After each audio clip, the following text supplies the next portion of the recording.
Yahweh Bahashem, Yahweh Shai Bahashem Chakwadash. Jump on to the box of the great millstone, telling 1,000 Akinah, they're pushing the word of sincerity and the truth. It's another Saturday, prophesying the downfall of America and an uprising of our nation, which are you blacks, Latinos, and Native Americans. And of course we are in the last days as written in the scriptures. How do we know that we're in the last days? Because everything that's written in the Holy Bible are happening right now as we speak. The war of Armageddon and war numbers are written in the book of Joel, as well as the book of Revelations. You have which I just seen an article, it was there yesterday, where Biden, the president of Russia, Vladimir Putin, officially called America an enemy of the Russians. Oh yeah, yep. So the aggression and the attention and the conflicts of war is scaling, it's growing. I think it just changed the nuclear exchange with these different nations. I think Russia spoke about that with America. You see that these countries are no longer really just trying to make peace. They've already kind of exhausted those options of trying to rectify the BS between one another, and they see like the only thing that we can do with one another is go to war. That's why Russia is aggressively making their war campaigns in these different locations, like Ukraine, for instance. You see China's advancing. You see all kinds of different conflicts taking place within the Middle East. So we hear, even with the MOTV technology, which is written up in the book of Revelation, the 13th chapter, the 16th verse, we see that taking place here in America and also on a global scale, because when the chip is instituted, it's not even going to take place in America. You're going to have the mark of the beast being instituted within China, within the India, throughout the Middle East, Africa. But America, which this is our great prison camp, that's where it's going to be very, very heavy, and it's going to be to persecute the elect. So without further ado, we're going to go into the scriptures. This is 2nd Ezra, chapter 8, and verse 50. It says, "For many great miseries shall be done to them that in the latter times shall dwell in the world. It's like, let me start over. For many great miseries shall be done to them that in the latter times shall dwell in the world. Yes, so many great miseries shall be done to them in the latter times, right, that dwell in the world. And we see these miseries taking place. Hell, they just had this thing come out with Venezuela, how their currency is pretty much crashed. Yeah. And that already happened in history, but it's going to be on a heavier front. If you look at the Apostle Gabar, as well as the Apostles, and that's of course a historically recorded event of the Weimar Republic, where there was a financial collapse and people had big ass barrels of cash to buy butter. To buy just general essentials, they had to pretty much give tens of thousands of dollars in cash. And you actually see recorded, you can actually type in the images. If your brother want to do that, you don't have to, but of the Weimar Republic, and you'll see big boatloads of cash being allocated, to certain people, but it wasn't the exchange of that currency to products was pretty much insufficient. Because you had inflation, then you ended up having hyperinflation. The folks always go into that. How, it might be early in that day, the steak might be $43, 2-3 hours later, it might jump up to 56. Right.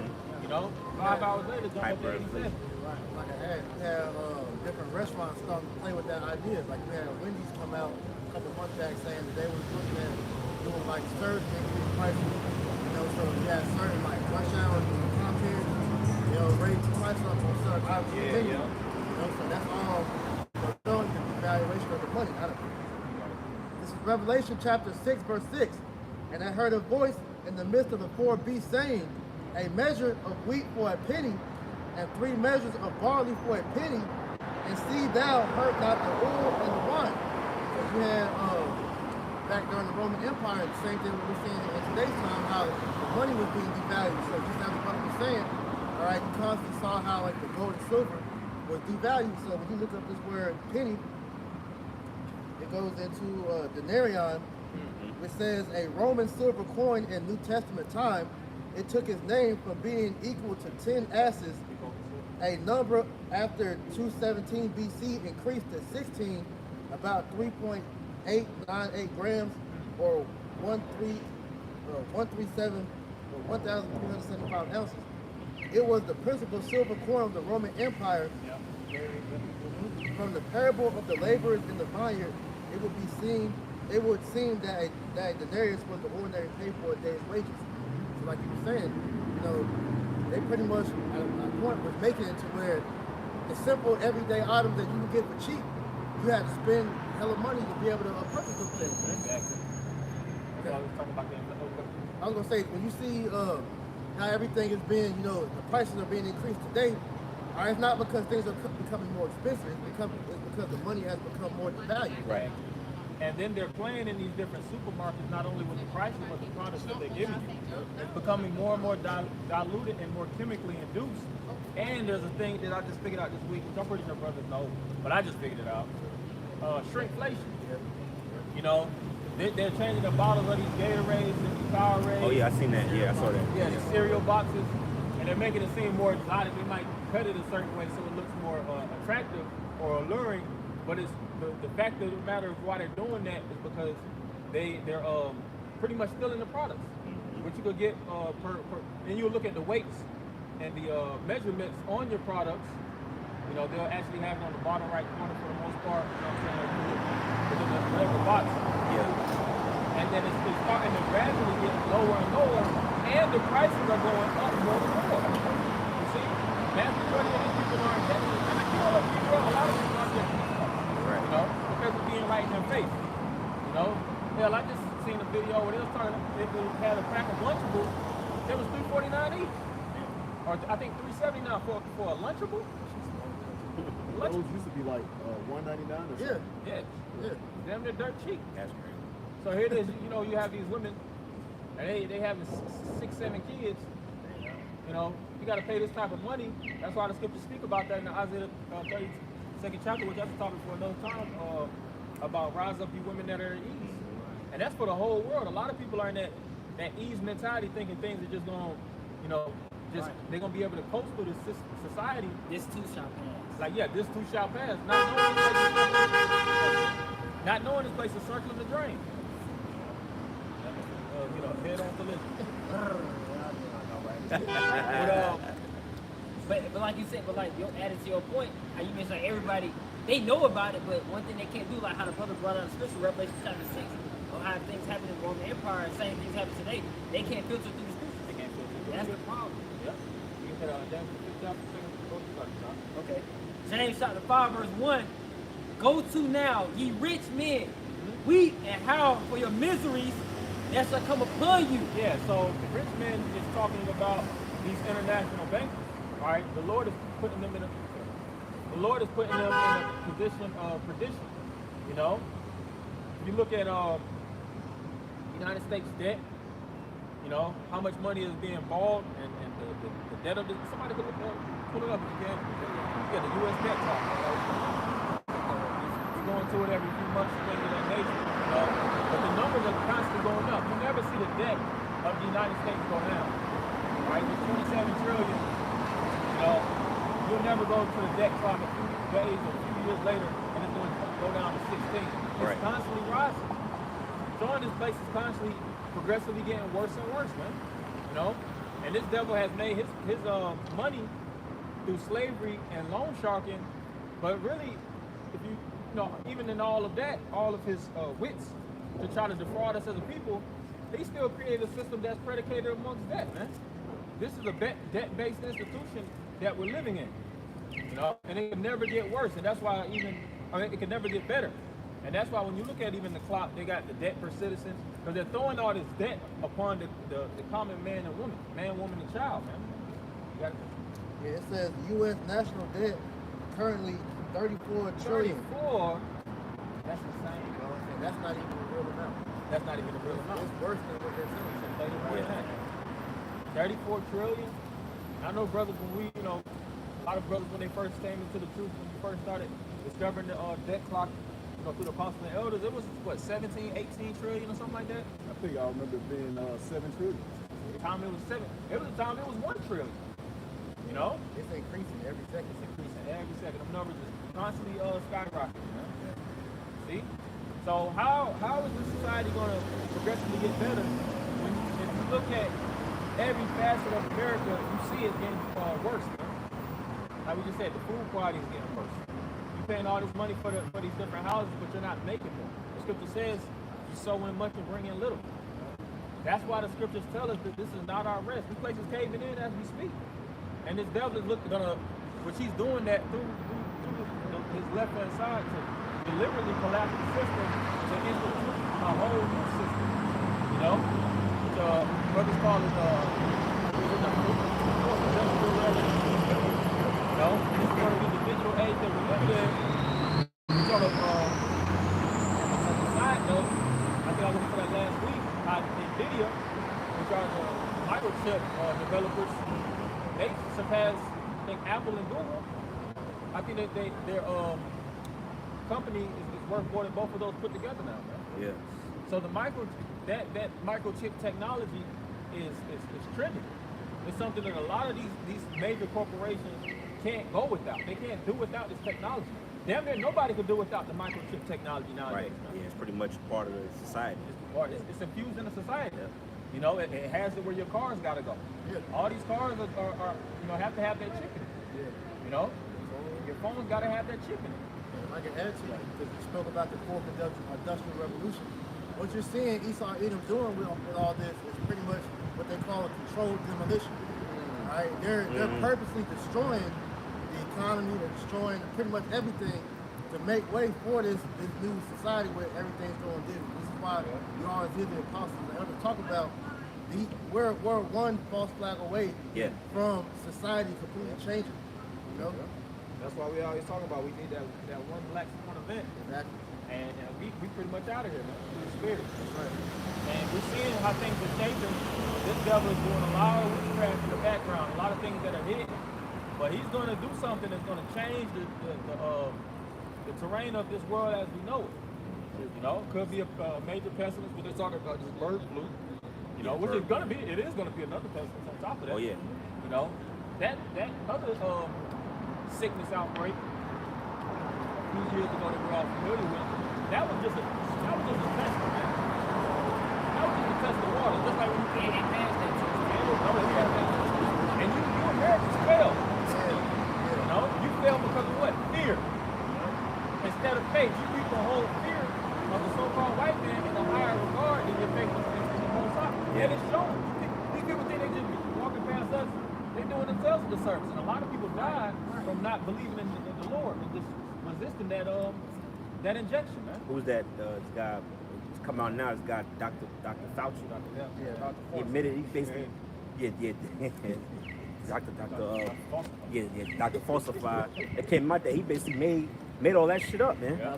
About standing at 6 feet and man, it's all bullshit, man. Which they said that shit was all satanic based. Yeah. Six everything, man. Oh yeah. See that?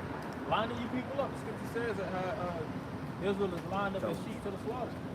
And they're using these faces, these Bill Gates, Dr. Falsify. Bill Gates of hell. Bill Gates of hell. These devils that's instrumental in killing you, man. Yeah. Even with Bill Gates, he owns a lot of these potato facilities, farms and things of that nature. All the farmland that produces potatoes, that's in Bill Gates' pocket, man. So these McDonald's fries and all these different fries from these different corporations, it's still up with you, man. And you got the same individuals that push heavily on eugenics. They're really white supremacists without calling themselves white supremacists because they want the longevity of their nation to stand above at the pinnacle above all nations, at the expense of others. After what it can reproduce at a higher rate. What that goes back to is pretty much it's eugenics. And when you really go into what eugenics is pretty much the Esau has been doing throughout these different ways of feminism, homo movement. These are all forms of eugenics. The last form of eugenics is transhumanism. Merging man with machine, which is why And these devils, they're like it's gonna be levels with the chip too. yeah. It's not like it's gonna be a general chip that everybody takes. The microchip of the super rich is gonna be a different microchip than the extremely poor. You know, certain different capabilities, certain brain enhancements and things like that. They're gonna give you a chip just to track your ass. They're gonna give you the same chip they give a goddamn K9, man. That chip's gonna need upgrades. Yeah, It's gonna be more. You're gonna get chipped more than once. You're gonna get chip more than once. And preferably they want to get it right in your forehead. Yeah. But you know, of course, the right hand, as the scripture says, that'll do. Yeah. The right hand is they was doing the research and developing the space in between your thumb and your index finger conducts the most electricity. Yeah.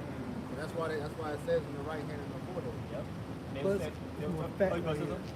I don't say it's more fat, so the capsule the fat can encase around the cap. You put it too high up in your skin or too low, you hit a bone or something, so they want it in the right spot. Right.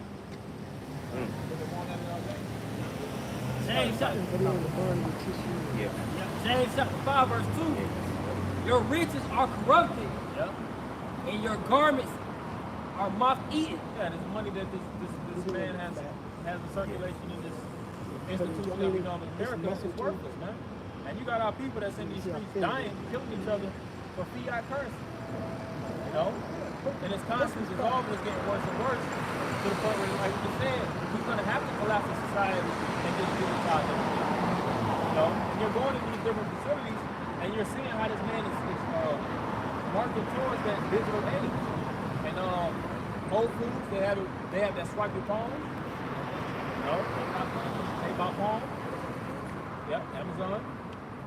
They're making it where it's becoming, which they're marketing to people through convenience, making it seem like it's easier to just swipe, you know, rather than to, easier to, you know, tap than to swipe, which it is easy, you know, but they're doing these things through gradualism so that you can gradually get accustomed and desensitized to this new hip technology, because all these people, every few years, they want more, you know? Every few years, you'll have the same Americans buy the same shit, just packaged different. The new iPhone, you know? Hell, a lot of these cars are just rebuilt bodies and really worse mechanics. Yeah, it's more like software, the computer software. Change bumper from 2024. Exactly. All these different car companies got the similar design build. Exactly. Honda, Chevy, they all. When you look at the different new cars, they all look the same. They all look the same. And they're just modernizing them. But really, these new cars are worse than the old cars. So that's why the scripture says that in Jeremiah to teach you the old way. These new cars are breaking everything in this new age is doing us really a disservice. People are running towards this stuff because it looks hip and it looks like, you know, tech is all about the futurism, convenience and looks, the aesthetics of it, you know. But all this stuff is putting us in higher debt and it's making us sicker, man. All this technology, as we know it, is poisoning and killing the world. It says how the earth language is born. James chapter 5, verse 3. Your gold and silver is cankered, and the rust of them shall be a witness against you, and shall eat your flesh as it were fire. Ye have heaped treasure together for the last day. Yeah, these bankers, they have these underground facilities, and they're holding all the reserves of the true cash or the true money, which is gold and silver. But they'll give you fiat currency, and it, like, hell, officers always going to how it was a time where it was confiscating all the gold. They had the gold confiscation, was that the Gold Confiscation Act? Yeah, 1933. 1933. There was a few other things around that era too, where they pretty much was sucking all the gold out of the society, and they was pretty much giving you currency that they knew was going to be devalued aggressively in the future. You know, and then they were promoting it in these different on media. Yeah. When you watch or listen to music, you hear everybody rapping about fucking cash, man. Cash rules everything around me, money. You know, these dollars, you had what that song Nas talking about presidents to represent me. Yeah. I'm down for presidents to represent me. But when you read in the scriptures, it said that Abraham, he wasn't rich in greenbacks, man. Tangible objects. Yeah. When you look at the history Silver, of gold, cash, Silver and gold. cash never was tangible. It always ended. Every time you see society go, cash never was the end all be all. It always transited to something else. Yeah, and even here in Atlanta, they got a few other Federal Reserve locations. If you go into it, they go into the history of how cash started to come into society. If I'm not mistaken, they used that as a mediator. It was not to be the actual currency. People want to make, long distance travels with a lot of gold and silver. That would be an inconvenience. So they would have them in the bankers.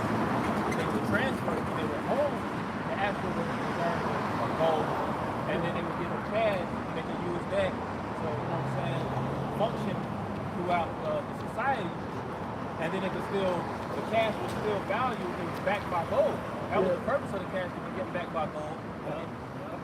Quick piece if I can bring out, if I may, quick little history going back to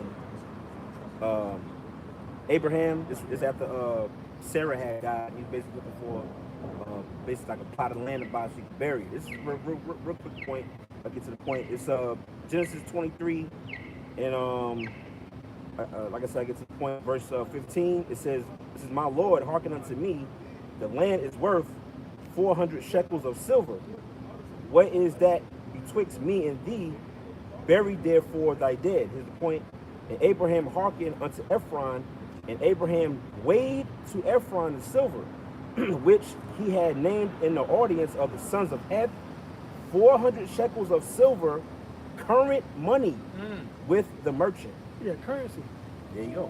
That was currency. So they was Current dealing with the silver. That's how he paid. You say he weighed it, and hey, that's how much it is. 400 shekels. All right, I'm buying the land so I can bury. That was the point. Yeah, like in Britain we got pounds. Yeah. Oh, yep. Here we got dollars. All those are weights. Weights, Measurements and weights. And like you was talking about having to not carry silver or gold, but what we had was certificates. Mm-hmm. Now we got notes. Now we got notes. Right. Notes and certificates is two different things. Exactly. Right? Because when you read on the dollar bill, it says this note is tender for all debts, public and private. So you got a public and private debt, right, that is owed. But you carry that note, meaning you got the debt. But when you had a certificate, you would go from one bank to another, and they would have to give you, however much amount of dollar weight of gold that you actually have pertaining to that note. If you got a dollar, I need a dollar worth of gold. Or a dollar worth of silver. Short notes. I went yesterday. I had to pay my rent, and the landlord he won't take nothing that's not cash. It has to be cash. So that's really the old way of doing shit nowadays. But yeah, I went to the bank. I had to go to 3 banks because they was like, well, we can only give you this much out of your account. You a bank. You're holding my money. So I had to, the last one, they was like, well, this person just brought in a, large amount of money, so we never can give it to you. But there was like a $500 limit that you could take out. A day. Yeah. Then you have to wait till the next day to get another 500. Right. But that's that fractional reserve banking, where they keep a certain fractional amount, and then they use that money. That's why they want more and more people, students. They want, you can open a bank account of trust for your kids. You got all different kind of bank accounts and more, which is just more debt that the bank has, which is more dollars, but they don't have the actual cash. Yeah. That's what we're talking about. It's called fractional reserve banking. Because like you said, the bank doesn't actually hold the amount of money that they claim they do. So like the brother was saying, a lot of people that try to go, say you have $1 million in your account, you try to go withdraw that $1 million. Everybody did that. The bank will run out of money. They don't all have that. So this is why we said that cash is not a tangible or reliable option as far as money. Because what the tradition is called a promissory note. So how he was breaking it down. You look at the definition of what that means. It says a promissory note, sometimes referred to as a note payable, is a legal instrument in which one party promises in writing to pay a determinate sum of money to the other, either at a fixed or determinable future time, or a demand the payee under specific terms and conditions. So as the brother was saying, all right, so that you don't have to carry around all that gold and silver. The paper money was supposed to be like an intermediary, pretty much, where you ain't got to carry that shit. So now you got this is looked at as monopoly money now, because the only reason the paper still has value is because the people believe in it. Yep. You know? Backed by the belief. That's why I think that's a term for God. Yeah, fake. Yeah. I had a quick piece of food. This is 1 Timothy 6 and 17. Charge them that are rich in this world, that they be not high-minded, nor trust in uncertain riches, but in the living power, who giveth us richly all things to enjoy. Because like how you was mentioning, you got all these, jakes that's pretty much dying over the bag. Right. This money is uncertain riches, man, because it's not backed by nothing, man, and it's purposely being done like that because they want you to run yourself ragged, so when they crash the society, you're gonna go right to these damn elites to get that chip so you can get your money back, man. Because like you were saying earlier about how you had to go to different banks to get that money because cash is being phased out. So as you're seeing, there's less ATMs. You have, a lot of these banks, you see a video, these dudes are going to get their money, and you're getting questioned what you need this money for and all that, because the banks don't want to tell the people they ain't got no money with it. When Paul was speaking about that, typically, when they were speaking that, they were speaking about the current time they were living in. They knew that the financial system at the time we were talking about the periods, it was collapsing. Going back to James where he said, you rich men, your gold and silver is corrupt. They were very studious and they understood, they had financial literacy. So the men of the Lord, even in today's time, we have the financial literacy to understand the conditions of the society. And if you'll know a society by its currency, just like you know a society by its money, you'll know a society by that's part of the word economy anyways. It goes back to oikomeni, which is the house. Yeah. You look around the house and you see certain things broken down, you already know that house is pretty much shit. The value of it is going down more and more. And if you can't repair it, it starts to become what? A liability. Rather than an asset. And what more than likely is going to happen, if you can't, like defaulting on all your bills, it's going to be seized from you. And it's the same thing here in America. Esau's not really keeping up. He's not maintaining the upkeep of America. They're using all the money that's taxpayers' dollars, and they're funding it overseas. They're going putting all this money and dumping it towards war and advancing their nuclear weapons and things of that nature. They're not putting it into the system. If I could add to you, you was talking about the house becoming a liability. When it gets to that point, what do they do? They demolish it. Breaking all the way down, and build a new one up. That's exactly what this government is going into, and that's going to be the trick. I got an episode for you how you mentioned investments going to the war. Joel chapter 3, verse 10.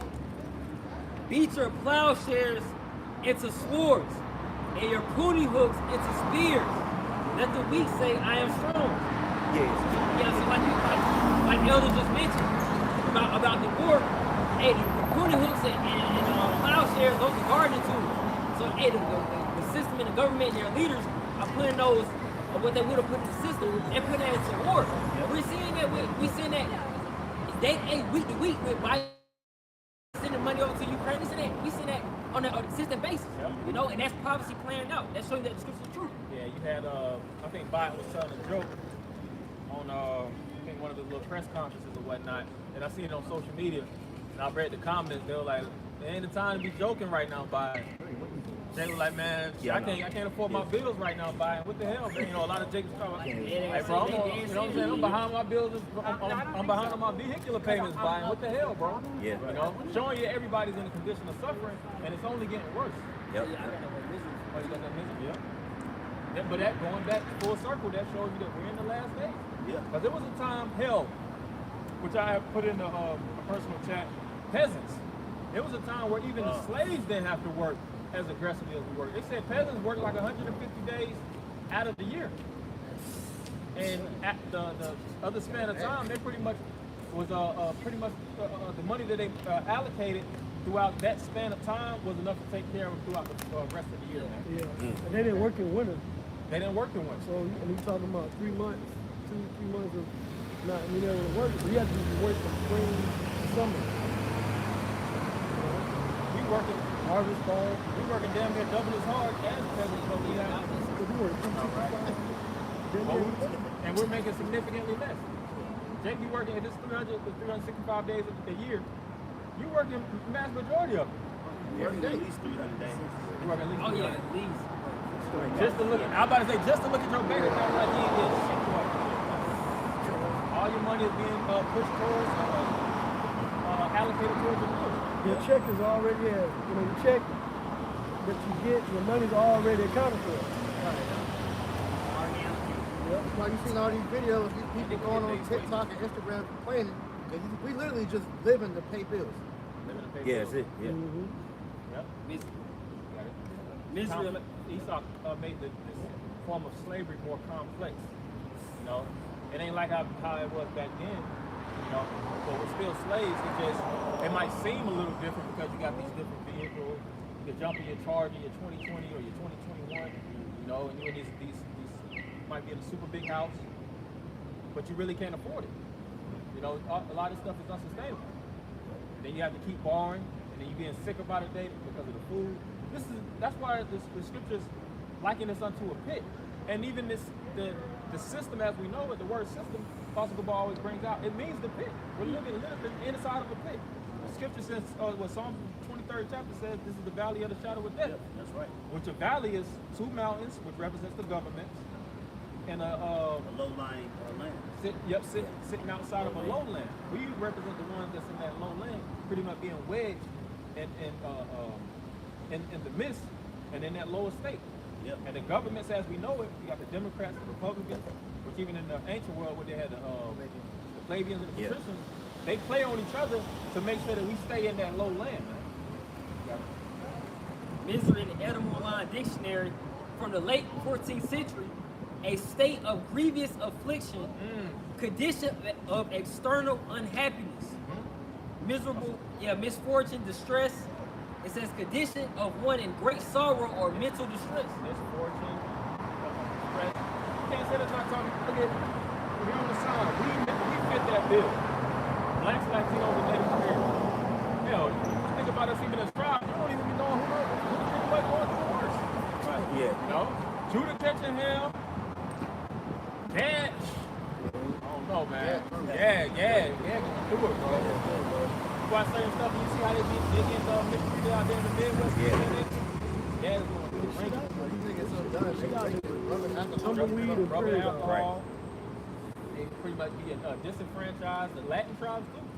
You know, certain Latin tribes got a little bit more leisure. You know what I'm saying? Here in the society because they work 10 times. You know, they work fucking damn near 7 days a week. You know, just to sustain and they take themselves. Pretty much what's the word? Have it where they all living in one residence. Centralize themselves so they can take care of bills, and then they might have it where they all go in on the food. So they economically they make it work. Yeah, they make it work. But really, it's still a disservice because us as a people, we ain't supposed to be designed to be living like that. Scripture says that we are a nation full of kings and priests. We're supposed to have our own domiciles and things of that nature. You got 3-4 people staying in one bedroom and shit like that. That ain't living, man. Right. That's the curse. This is Isaiah 42 and 22 in the NLT. It says, but his own people have been robbed and plundered, enslaved, imprisoned, and trapped. They are fair game for anyone and have no one to protect them, no one to take them back home. Just add to what the brother was saying, man. You know, the Negro Latino Native Americans, bro, hey, we got it the worst out of anybody on the planet, man. And still looked down upon, man. You know, because we're under the curses, man. And this is our judgment, right, for the things that we did against Yahweh Shemel Shah. So the Lord is allowing these things to happen, you know, pretty much draw us closer to him. Make us see him. And that's why this devil of number 9 like when you read Moses told Pharaoh to let my people go, Pharaoh was refusing because what? That was the breadwinner, that was the backbone of his society. He was generating so much revenue from the poor. Just like now, the so-called Black, Latino, and Native American dollar is going straight into the so-called white man's hand. That's the biggest spending power in America, bro. It's the tribes, man. And this devil has created an institution that preys on us all around the clock, man. When you look at even the women of our nation, they got to run to this so-called white man for hair. Like, how the hell you running for something that you already supposed to be born with? Eyelashes. Makeup. The hair industry, they spend billions of dollars Yes, billions. for weave and then eyelashes, nails. Nails grow naturally, Right. Right. you know? But they actually corrupted the minds of our of the women. Like surgery. Oh, Oh, yeah. Plastic surgery. They- That shit Oh man, they eat it, bro. They eat it. Holidays. This devil has made it where you are you know, all the little bit of money that you do generate, you giving it right back to the so-called white man. This is after tax. They already taxing you federally, state, everything that you purchase. You got paying all this crazy insurance. You got to pay for health care, dental, Social Security. You know, this devil is robbing us hand in hand. So Deuteronomy 28:43, the stranger that is within thee shall get up above thee very high, and thou shalt come down very low. Now, you know you're supposed to. He shall lend to thee, and thou shalt not lend to him. He shall be the head, and thou shalt be the tail. So even if you actually are financial straight, you got to ask for some type of loan. Alright? And with those loans, he's pretty much loan target. He's giving you the money, but he's putting you in an outstanding amount of debt to the point it takes forever to almost come out of it. And most people don't free themselves out of that debt. Yeah, I'm about to say that. And if I may say, we live in such an artificial society that everything it costs to live. In the ancient world, you didn't have to pay as many expenses as you have to pay now. You know, in the ancient world, your work was right outside of your front door. Right. Yep. Yep. You know, and you could go down the street, walk 5 minutes and earn wages. Yeah. Now you can't. If you want a job, you're gonna have to have a car. Yep. If you want a car, you're gonna have to pay for gas. Yep. But if you want a car, you have to have insurance. You have to pay for registration. Yep. You gotta pay so much to even earn money in this society that he's lending us so much shit that we don't even really realize it's being lent to. Yeah. You see? So then now you gotta get a car, but the gas prices go up and down. Yep. You know, 1 minute it's All I cost, said, the maintenance. 1 minute a barrel of gas costs this much, then 20 minutes later, it's a whole nother fucking price. Yeah. You know, so everything is such a superficial society that the wages that are coming in, it really shouldn't be going out this Right. This fucking fast, man.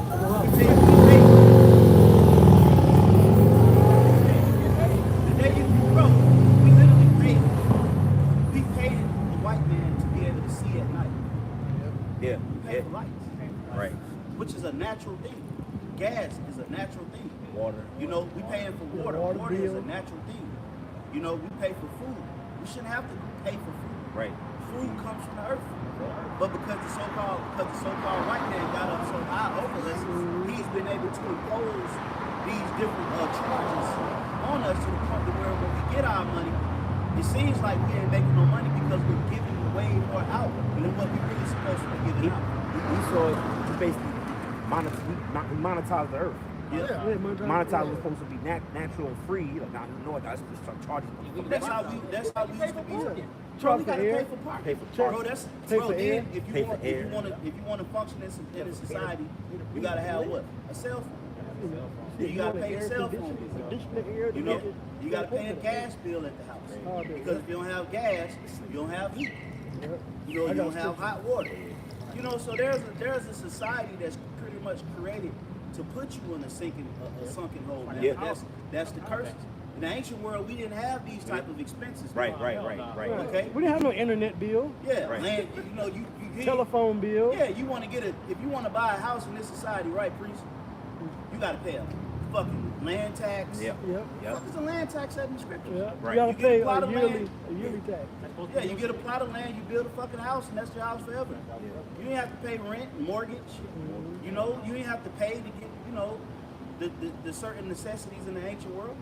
But now everything has been monetized to the point to where it seems like we ain't got shit, but really Esau is giving us something, but he's taking it right away from us. You know, which is all bullshit. That's what It's just like monopoly. That's why these devils, I was thinking about BlackRock and Vanguard, even those are really two institutions of high-level warlocks, man. Because how they created the system of buying out all these different properties and skyrocketing the prices of real estate, and they say they pretty much own everything. You know, that's pretty much the elites through institutions, BlackRock and Vanguard. They own all this shit. And they don't, but they're like, we want to control. We ain't owning this stuff so that you can buy it. We own it so we can control it, so you can keep giving us more money, so that we can keep investing. You know? So they're not in the spirit of liberating the people.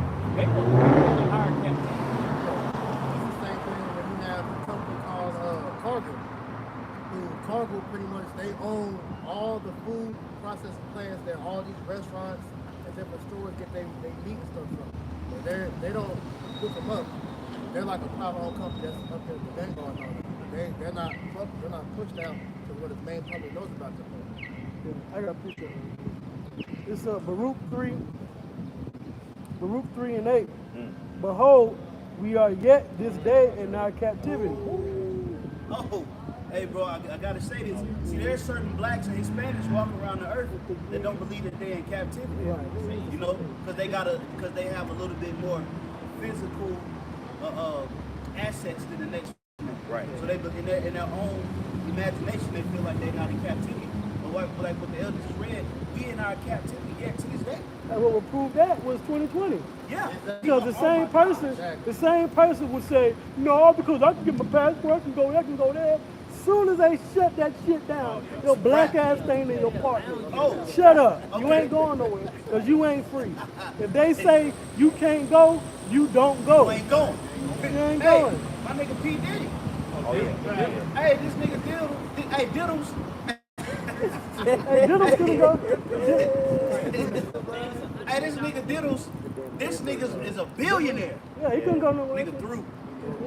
You know what I'm saying? And at the drop of a dime, let's call him out. Kanye. Robert Kelly, the Pied Piper. You love having Through. you. He got 30 years. Kanye West. He love went from a having billionaire Yeah, they love to being having worth like, what, 400 million? In a couple hours. Probably, now he's probably less than that. Right? Bill Cosby. Railroading. Bill, a.k.a. Bill Cosby. Hey, you got all these different individuals who's living high off the hog, but then the Lord brought them back down to reality, and they're in their captivity yet to this day. Yeah, right. You niggas got the side hustle. While they play. It says, What's his name just got locked up? Big Baby Glenn Davis. Oh, Big Baby. Oh, yeah. oh yeah. Big Baby. Yeah. You seen that video on that face? Yeah. Big Glenn Davis. Like, damn. But Michael Jackson, they just said that the all the money of his estate, it can't even be allocated to his children. Yeah. You know? Yeah, they took it. They yeah. took all that money.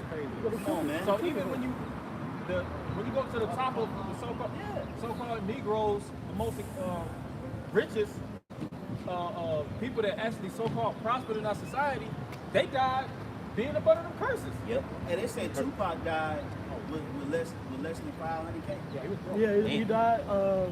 I thought it was Who else? Yeah, it probably was less than that. Red Fox. Red Fox. Yeah, Red Fox. Red Fox. Yep. Hey, Tupac. They say he They died said Tupac didn't even have a meal. Yeah. He ain't got nothing to get. He ain't have nothing. So that's the curses. Yeah. You know, you put all this work and this effort. You can get all these movies that then generated multi-million dollars. You got Juice. You know that other movie he did. You got Poetic Justice. Hey, and Tupac was a great actor, man. You know, he went to a performing arts school. You know, when he came up, so he had that gift. He made some great songs. He made some multi-million-dollar songs. Great platinum albums. You know, it just to die. I think they say that, man. I think he had like about 90K. Yeah. You know one of his albums just with Diamond, the greatest hit joint See? with Diamond. So come on, man. But That's his the state curse. don't see none of that. That's the curse. He got family, he got sisters, cousins, they don't see nothing. Hey, his family, And the he's still on the government's run not from the government. down his Yeah. He's still railroaded by the U.S. government. You see that? Right, but they use The Slaughter support, he's still keeping on the run. Still on the run. He ain't got. So that's the curses. Like my brother's going into. He's still in our captivity yet to this day. You got it. Right, it says, behold, we are yet this day in our captivity. And behold means to look upon. Look at us as a people. Hey, they just had it came out that the average black, so-called black family gives $0 to the next generation. That's Yeah. on average. Yeah, no, On average is zero. Average is zero. So That's crazy. Based another word, think you ain't getting shit. yeah, You get debt. Because the average is $0. Then that means that no, they you can inherit debt. Yeah. And if your parents die with debt, they pass their debt to the Man, children. you come out already in the negative. Come out of the Yeah. hole. You gotta work your way out. You might have, your grandma might have a house that was about to get foreclosed, so you had to refinance. Yeah. Then grandma died. You got to take on that of the house because you refinance. It ain't paid off. But the house always going to somebody that pretty much is a degenerate anyway. They don't let it go. It says Or they'll break where. it up amongst themselves, say that they find a hard time, they're gonna end up selling it, or they'll divide it amongst the family members. And amongst them, it's gonna be one or two degenerates. They're not gonna do right by the money, but they want to be fair and they want to give it to everybody. But grandma or granddad, when they was leading up until the point of death, they was fighting cancer, so they always had to get them treatments. That shit is not cheap. That's gonna suck out anything that they had as far as retirement or their savings account. Nobody know these things. Like we heard these stories. It's happening in our family. It's happening in our family as we speak. This level, like you said, has created a system that anything he gives, he pretty much funded it to. And look good on paper. It might look good in your bank account or your savings account. But it's gonna be a time where you're gonna have to give all that back. All right. It says, behold, we are yet this day in our captivity, where thou hast scattered us for a reproach and a curse, and to be subject to payments, according to all the iniquities of our fathers, which departed from the Lord our God. Yeah, so like we were saying, the curses that we're up under, it basically told us we're going to stay at the bottom. We're not going to be able to earn any kind of profit family-wise, all right? We're going to go into captivity, all right? All kinds of things are happening. Dying penniless, you come to this world broke, you're going to die broke. All these are curses upon us as a nation. Yeah, and they even made it where what you produce is a curse. Yeah. Here it is, you'll have a daughter or a son, curse be the fruit of our womb. Here it is, you have a son or a daughter, but your woman can take those children away from you, or they can put you on child support, and you paying $5,000 a month for a 2-year-old. How does that make sense? What 2-year-old needs $5,000 a month?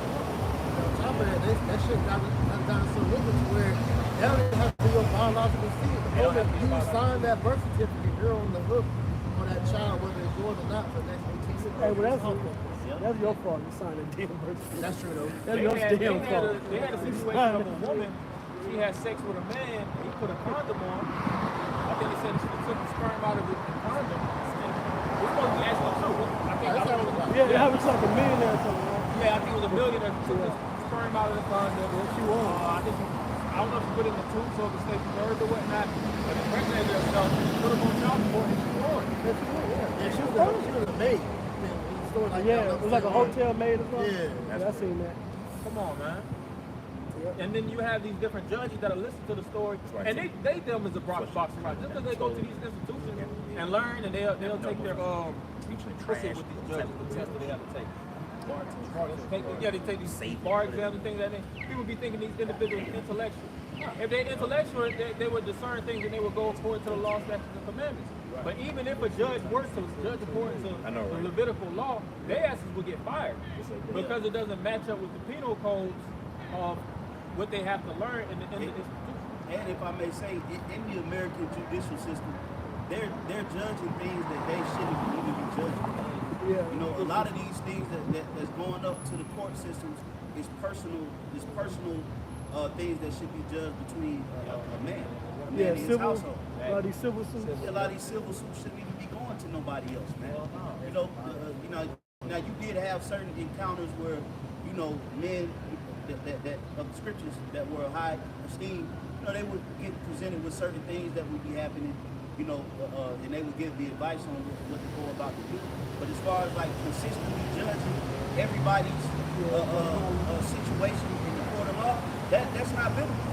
You had certain things that, you know, it's like, okay, this is dealt with the priest, this is dealt with X, Y, and Z. The elders of your family will take care Yeah, but then you had certain things where ain't nobody really had no fucking business, you know, making a decision or a judgment call. But that's what's wrong with this American system. like marriage.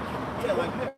The problem with America, get back to the script, I'm gonna go back to the The problem with America is they stick their nose in everybody's fucking business. You know what? You all in the Middle East, you all in Ukraine and Russia, you all up in Palestine, all right? You all in the nigga over there Zone 3 business.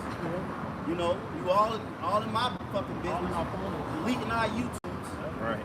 You know, spying on everybody. You got cameras all over the goddamn place. All right, you got tracking devices and OnStar in everybody's goddamn car. Okay, you in the black woman's ear. Yeah. See, the problem, you Esau, you just stuck your head in everybody's goddamn business. Giving these kids opinions to do turn transgenders and all these things. Right. You know, your opinion is not needed in parental everybody's affairs. life. That's the problem with the so-called white man.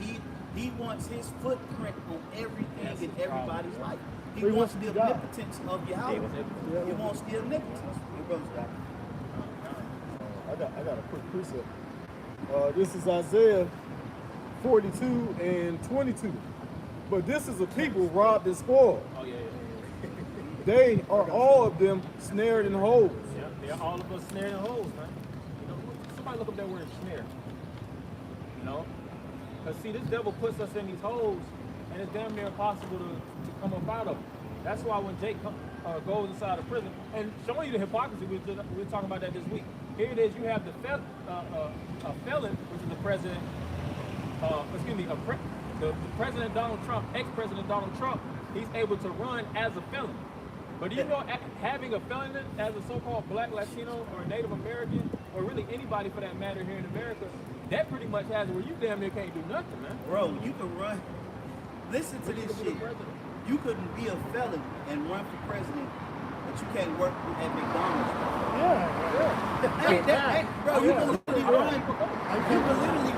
a nation of people with a felony, but you can't flip a cheap driver. They do a background check if you got a felony. They won't let you even drive Uber. What? Shit, really. Anything that is a What? felony, anything criminal or Anything violent, criminal, yeah, or anything violent like that, they ain't gonna let you run. That's diabolical. Hey, I got that word snare for you, bro. It's the definition. It says, definition of snare. It says a trap for catching birds or animals, typically one having a noose or wired or. well, we know we got a noose.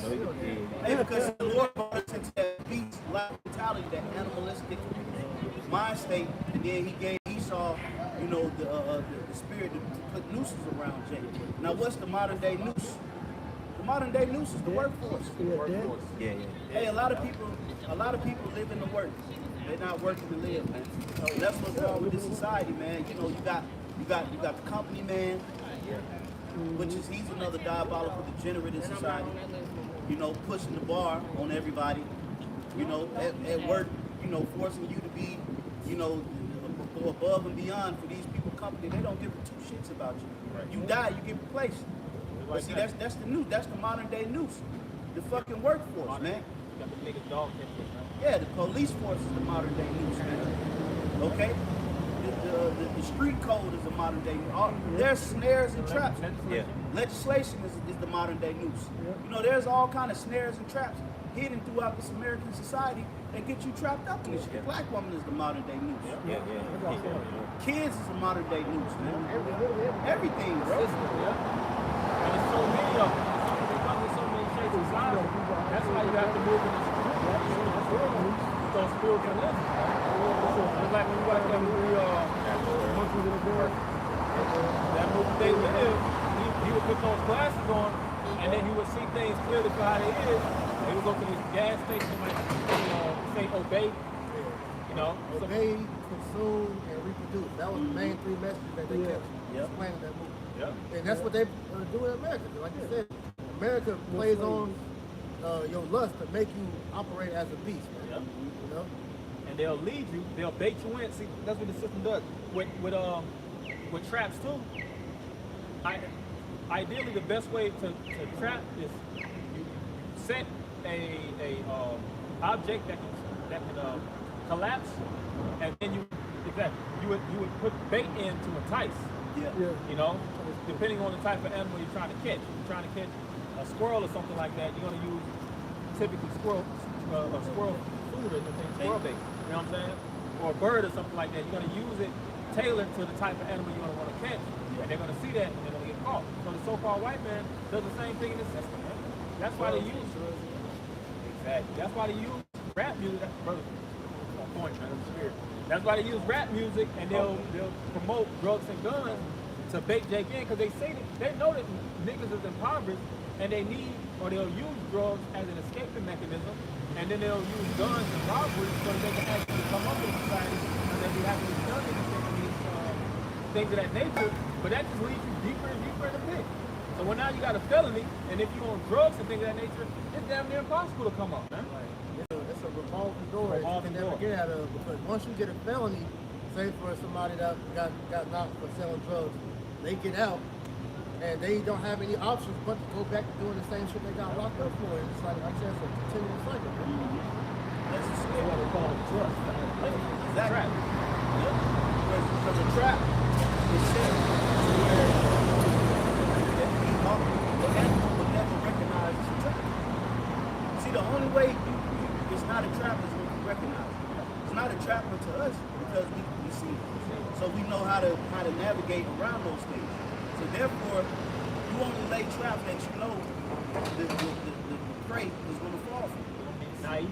Other than that, it's not a trap because the prey will navigate around it. So that's what we're doing with the spirit. We're using the wisdom to pretty much navigate the web. You know, the snares that Esau got set up. It's a trap to these fucking niggas out here. Yeah. Because they don't understand the prison system and how it's deeply engraved in black culture. Niggas, there are literally niggas who would rather go to prison and graduate, like as a goal. Yeah.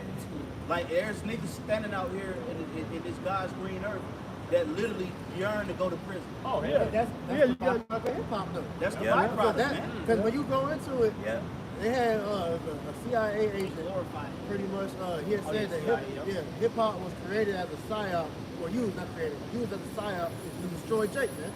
You know, so like you said, they pump all that negative, degrading type material into that music, and then ingrain Jake Bond to pretty much be degenerate, man. They got a bloodlust to kill, man. Yeah. You know, they're not even doing it. They get possessed. That type of music, like we listen to that type of music. We had a strong mind, and you know, Because like you just mentioned, the trap. You know, we see the trap. Like, see the trap. Now get me. But the nigga, they listen to it. They actually like, I'm gonna do that. Yeah, I'll tell you, there's Ultimately, the Lord just chat poured with it out. Jake. no intent to get Jake. And that's the It was elect. just dividing. Jackson's in He was in the world. Come on in. It says, I got something. and they are hid in prison houses. Yep. They are for a prey. Yeah, you got certain Jake Bay. You grab until you got nigga there. Especially in the car, a lot of them so-called Mexicans, Latin tribes that don't speak English, man, from ice and stuff like that, they be finished, bro. Yeah, they got a saying called get lost in the system. And it's very unsanitary in those different prisons. The prison is where a lot of Jakes are losing their soul in that. Yeah. You know, they have it where a lot of stuff they're doing is extremely illegal. I've heard stories where they would actually have COs that would do certain stuff for prisoners to get molested, man. It's things like that going, and those COs and those guards are selling all kinds of drugs, funneling illegal contraband. You know, and if they get sexual acts and things of that nature, you had one CO that was telling stories about all the wicked stuff that he was doing. You know, bringing all kinds of drugs those prisons and stuff like that, like I said, contraband to having where those prisoners, you know, stay jacked up within the system under that strong hypnosis, so to speak. It says, and they are hid in prison houses. Yep. They are for a prey, and none delivereth, for a spoil, Yep. and none said restore. Yep, none delivereth and none saith restore. Even these judges, I've heard they get certificates. Like certain judges that so they claim that they're fighting crime, but the ones that keep putting more and more Negroes in these different prisons and stuff like that, they get a certification in black stuff. No? Paula Harris. Yep. Hey, Yep. she was known for railroading Jake over in California, man. Yeah. Yeah, these POs and stuff like that. If you listen to a lot of those radio talks and stuff like that, people that be in the system, they'll speak about it like how it's really like a glitch. And most people don't see it, but it's designed where Jake can't get out of it. And it don't matter what they do, they'll try to go to the individual, talk to about it, they'll try to get the judge, they'll try to, you know what I'm saying, find ways to get their cases, get certain things expunged off their record, you know. And it's damn near impossible to get this stuff out for your, like felonies and stuff like that. That stuff damn near stick to you for the rest of your life. Yeah, it does. And then you hear this, you're 40, 50 years old, you got all these children, you got to pay child support, things of that nature, and then you got to sustain yourself, but you only making fucking minimum wage. You coming out of prison in the hole. So the likelihood of you going back to prison is very, very high. That's why it's always a turnover of prisoners that get out and go right back in after. Yeah, because you got to resort Coming from to one doing prison the to same another. thing. You got to resort to doing the same thing that you That were led you doing in there. before. Like if you get caught for drugs, you might have did maybe cocaine or something, or weed. Now, oh well, you probably ain't messing with cocaine and weed no more. Now you messing with the fentanyl and the prescription pills. Yep. And then you get caught doing that, it's fast money, it's a lot of money. You might, so you might come up 20,000, right? And then you get caught right back in that system, Yep. you know? And that's what makes our people degenerate. You know, because they're caught in these traps. And these traps lead to you doing what? Doing whatever you got to do to get out the trap. So you become a degenerate. You know? So they go to the prison, they turn homos, they get a shank, you know, and you kill niggas because it's fight or flight. So now it just creates a degenerate culture, and it creates a vibration that's not of Yahweh Bashim al-Shah. You know, see, we supposed to be navigating the web with the wisdom of the scriptures. That's why the scriptures tell you in the book of Proverbs, it says to teach the young man discretion. The problem with us as a nation is they get Jake at a young age. The majority of people that get introduced to the prison system or get introduced to the streets and the street code is usually in their teens. You ain't got no nigga in his 50s out here just catching his first bid. Right. You know? Or get you for using. By the time you turn 50, niggas a career criminal. Yeah.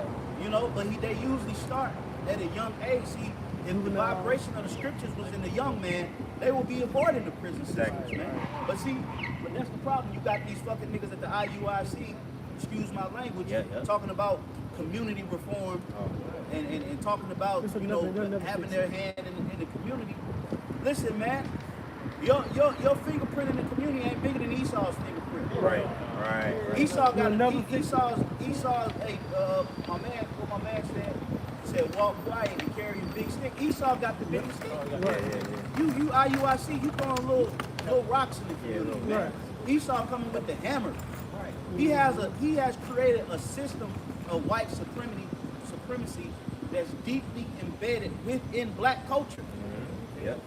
You can't even see that as white supremacy. Right. So for you to put focus on the community and think that that's going to make Jake get what you trying to make them understand, it's all null and void, man. If The it was focus true- is on the elect. If it was really truly of the Lord, the communities will already be fixed. It'll be fixed. Because, Black Wall Street. Multiple Bro, well, no, I mean, if they were truly of, if what IUIC was doing was really of Yahweh Bashim Yahweh Shai, of the Lord, the Most High, Yahweh Shai, if it really was, they would have gotten every man off of drugs, every woman would have like the Lord would have done some spiritual power would have been used, and everybody would have been A-OK. No, it would have been fixed. If the Lord was with it, it just would have been fixed. It wouldn't have been it just would have been fixed. But the reason why it's not because the Lord's not with it. The Lord's not with it, man. Because the Lord, He would have healed just like He healed us out of Egypt. He healed us in the wilderness. He healed us in times of captivity. Then it would have been. We didn't have. It wasn't no progress. The Lord did. No, the Lord fixed it. Yep. Right. The prophets literally healed people, fixed it. Yahweh Shah did it. Hey, then it's not on the Lord, bro. Let me tell you, bro. If you wanted, if the Lord was dealing with community intervention, there'd be a community, a prison reform that will actually fucking work. How many prison reforms really work? Because it don't work because prison is an industry. You can't reform a business. Yeah, you can't reform a business industry model that you're not even involved in. Right. How the fuck you gonna reform? That's like me saying, "Hey man, I want to reform Georgia Tech." Yeah. It doesn't even work for Georgia Tech. Hey, number two, right? If what they were doing really worked and they was really helping our people, there would be no need for Yahweh Shah. Exactly. And there would be no need for you. Everything they does is IUIC is the Antichrist. They're anti-Yahweh Shah. Because if they could fix the community, then there would be no need for Yahweh Shah to come and fix us. Yeah. Right. I want to bring this out real quick. Go ahead. Real quick, Baba Kushah. It's Jeremiah 2:21. It says, "Yes, I planted thee a noble vine, holy, a right seed." See, the seed that came out of Abraham, Isaac, and Jacob was a good seed. Okay? It was a right seed. That's it pleased the Lord to where He chose that seed. So He said, I planted thee a good seed, a right seed. How then art thou turned into the degenerate plant of a strange vine unto me? The reason how we turned into a degenerate plant is because we follow after the gods, cultures, and customs of these other nations, man. And the reason, and what happens is you see the fruit of following after these gods, customs, cultures, and nations of these other nations, man. And the only way that we could get out of those situations, like in the time of Judges, when we would aggressively sin against the Most High, is to cry unto the Most High. We couldn't do any type of reformations. Right. That doesn't work. You didn't hear about all right, and then they stopped. Well, of course, Jake cast off, the sins, but ultimately it was through a form of divine intervention, where the Most High raised up Savior just to deliver. Yeah. That's the only way we get out of it. Only the community thing that was trying to read the book of Judges, man.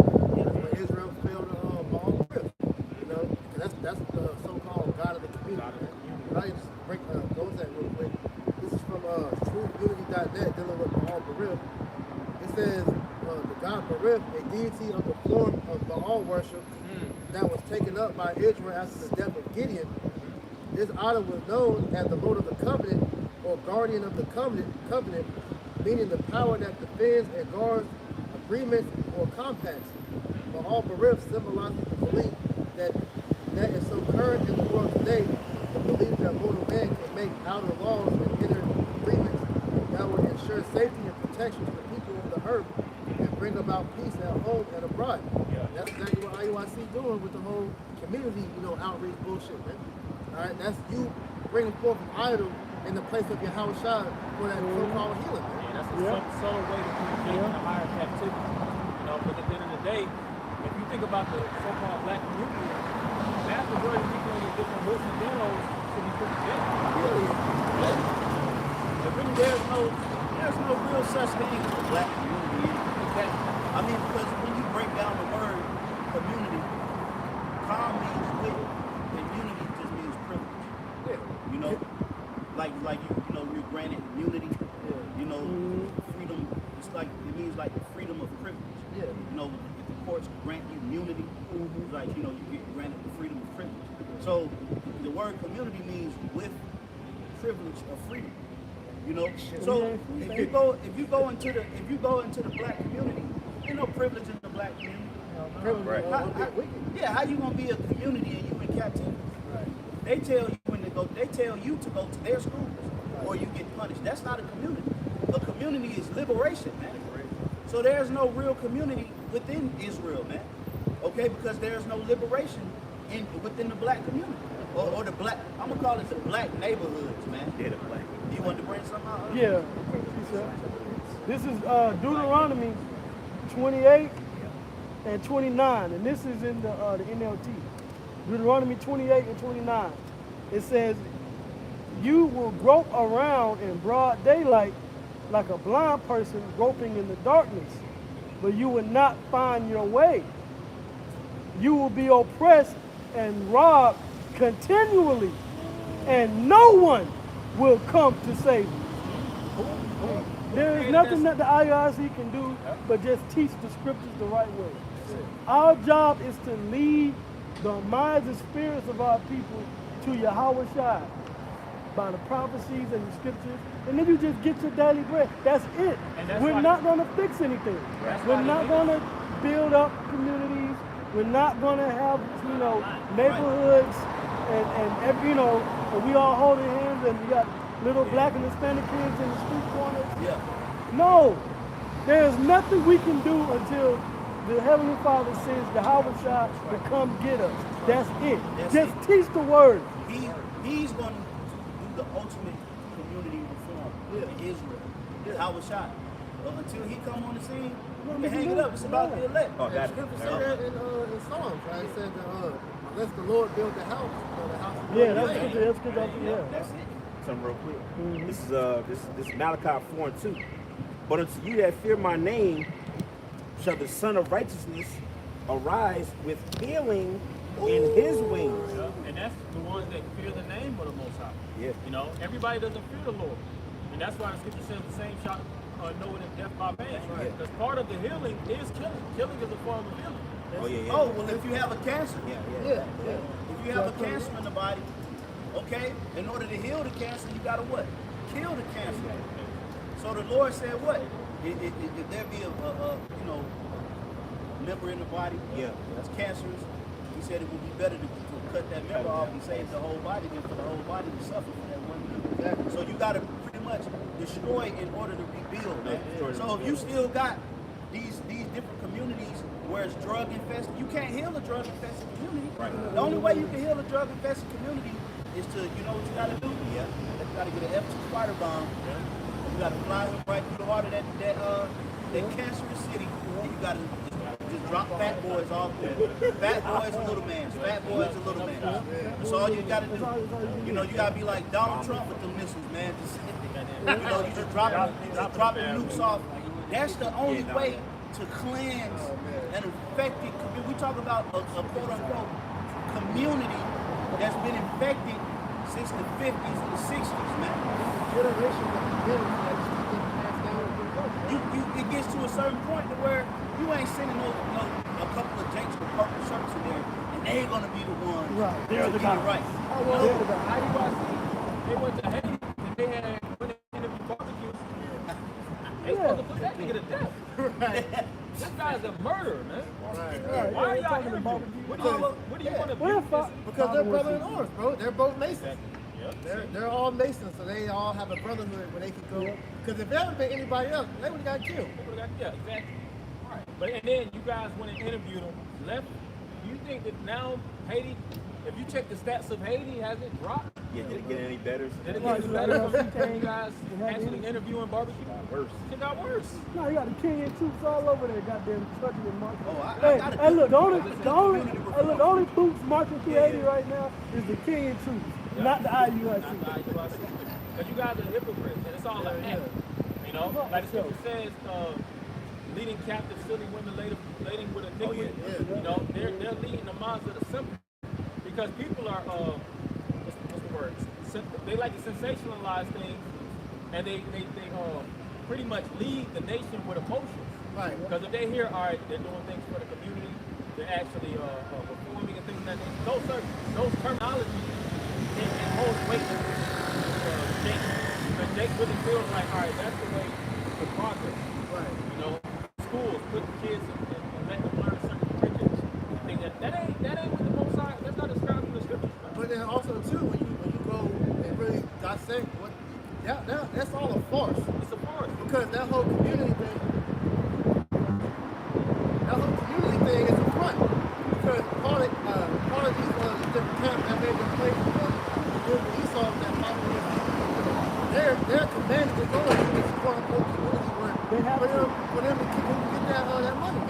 So that's the front. You niggas that's taking that in, you're getting pimped, man. Hey, I got a community reform scripture. It's Ezekiel 20, and I'm gonna read verse 34, 35, and 36. It says, "And I will bring you out from the people, Bring it out. and will gather you out of the countries wherein ye are scattered, Bring it out. with a mighty hand, and with a stretched out arm, and with fury poured out. I will bring you into the wilderness of the people, and there will I plead with you face to face." This is a future prophecy of so-called Black, Hispanic, and Native American community reform. Yahushua is going to come back, gather us out from among the people, restore us to our true nature, then going to bring us back down to the wilderness. And it said, plead out there, I will plead with you face to face. The only community reform starts when Yahushua jumps on the scene. Right, that's it. Because he said he's going to plead. The word plead means judge. That's what the word plead, it doesn't mean he's going to get down and beg. Right. That's not what the word plead means. The word, matter of fact, let me get it real quick. The word plead means to judge. Okay, now this is the word plead in the blue letter. It's shapat. Shapat, like we always bring out. Okay, now listen to this. I'm gonna read the definition. To govern, vindicate. That's when we're gonna be vindicated. That's the community reform scripture. Not you going to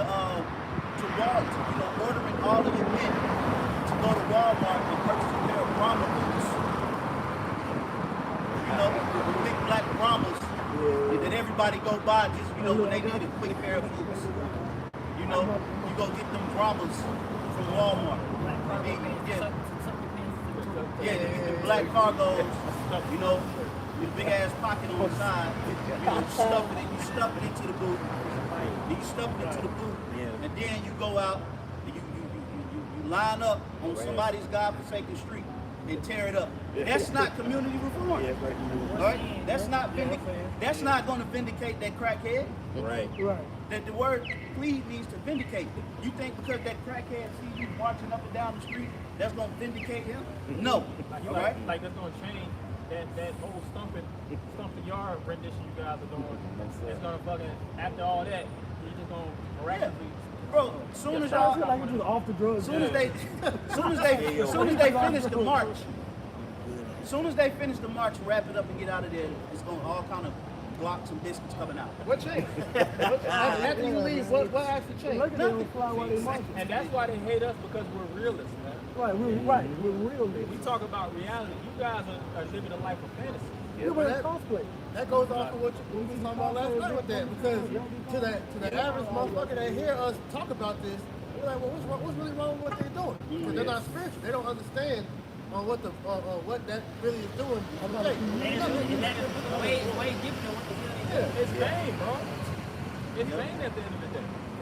There's one more verse.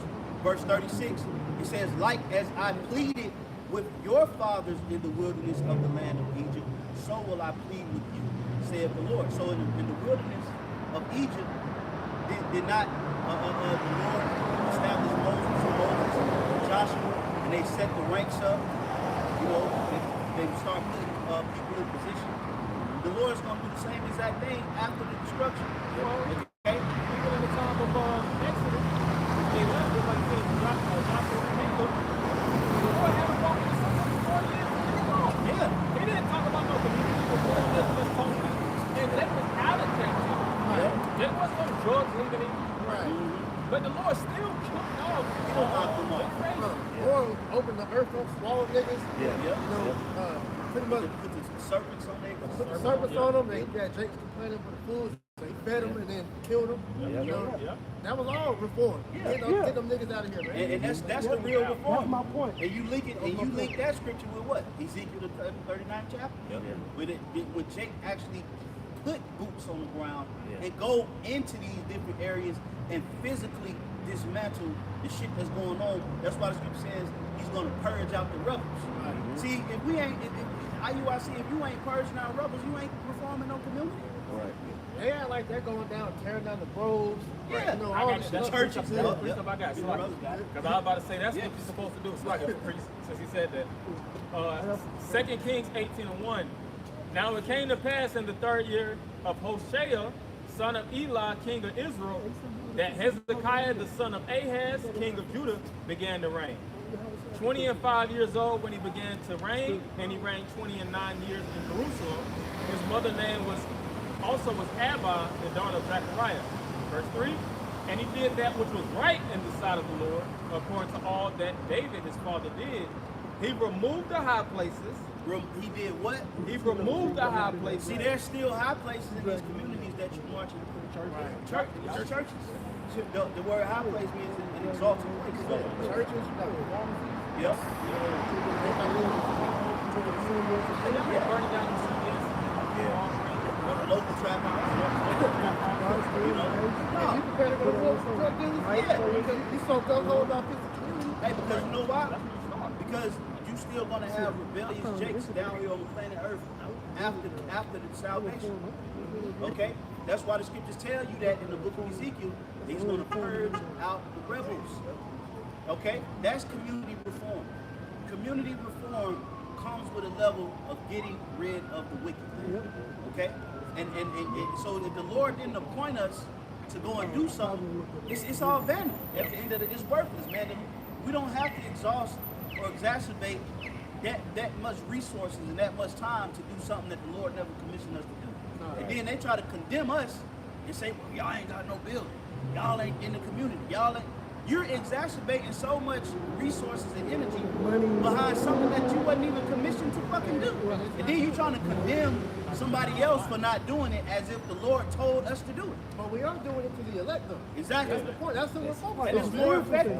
We have a more effective and direct angle with the ministry opposed to the IUIC. Right. They lost sight of the mission because what They really never had the site. Yeah. well.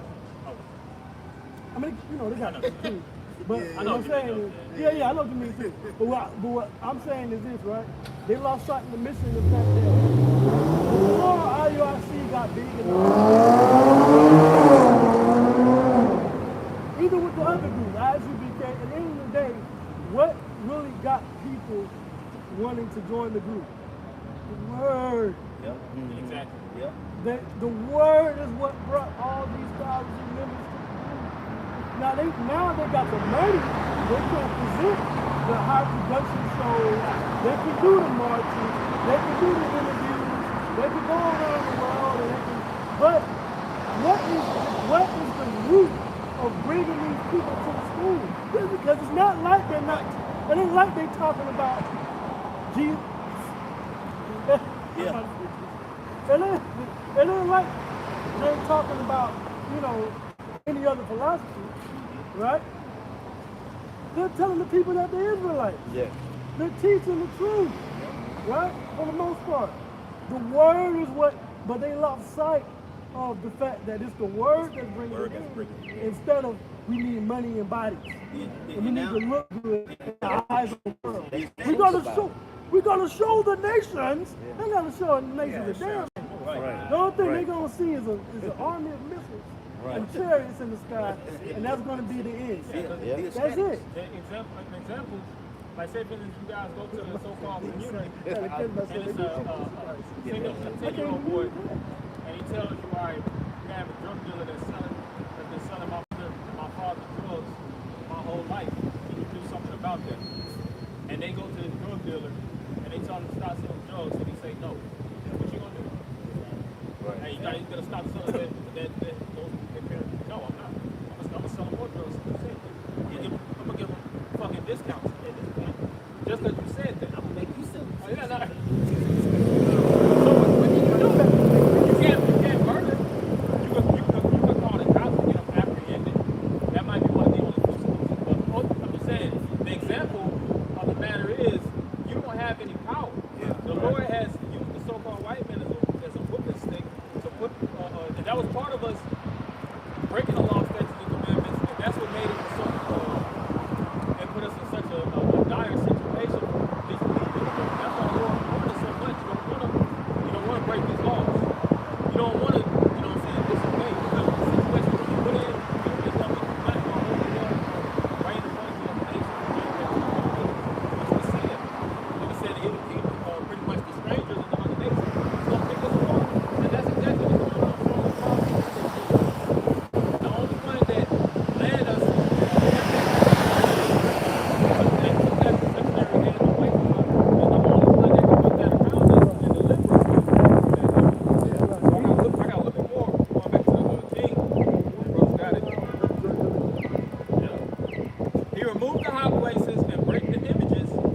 cutting down the groves, Right.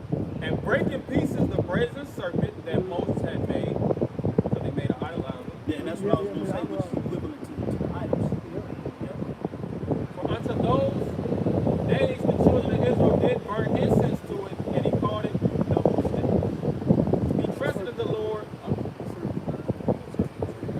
He trusted in the Lord power of Israel, so that after him was none like him amongst all the kings of Judah, nor any that were before him. For he clave to the Lord and departed not from following him, but kept his commandments which the Lord commanded Moses. And the Lord was with him, and he prospered wheresoever he went, and he rebelled against the king of Assyria and served him not. That's a lot more than that. That's a problem with that. If you're really talking about so-called fixing, you have to kill the cancer that's in the so-called black Latino community. You really got to kill him. You really gotta kill them. Because when the Lord was putting evil out of Israel, when he was coming out of Egypt, he was killing them. If your family was wicked, your whole family died. If it was individuals, you died. I mean, you know. That's what says something out of which we live. And individuals that take drugs as well as individuals that sell drugs, they're witches and warlocks. They're under a spell. That's why when you take certain drugs, most people that take drugs, they can't break that. It's only a few people throughout, the course of their life, they kick those big boy drug addicts. But all in all, for the most part, it really just embeds and encodes itself within your system. Yeah. And I was gonna say, because the God one made a great point, and about how you gotta basically take Jake out.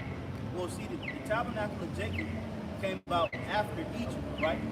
That's when the kingdom of Israel was established. But Joshua was the one that led the children of Israel into Egypt. It wasn't Moses, not Egypt, into Israel. It wasn't Moses, because Moses saw the promised land, but he couldn't inherit it. Okay? So the reason what happened in the wilderness, you may think, well, why did the Lord spend 40 years doing that? Right. It was really to put evil out of Israel to the point to where the house of Jacob became so profound because everybody was righteous. See, if the Lord didn't do all that purging back in Egypt, okay, to set up Jake in Israel, you would have some wicked ass niggas up. But see, you see that wickedness started to come about. Saul, and then you had the house of Saul.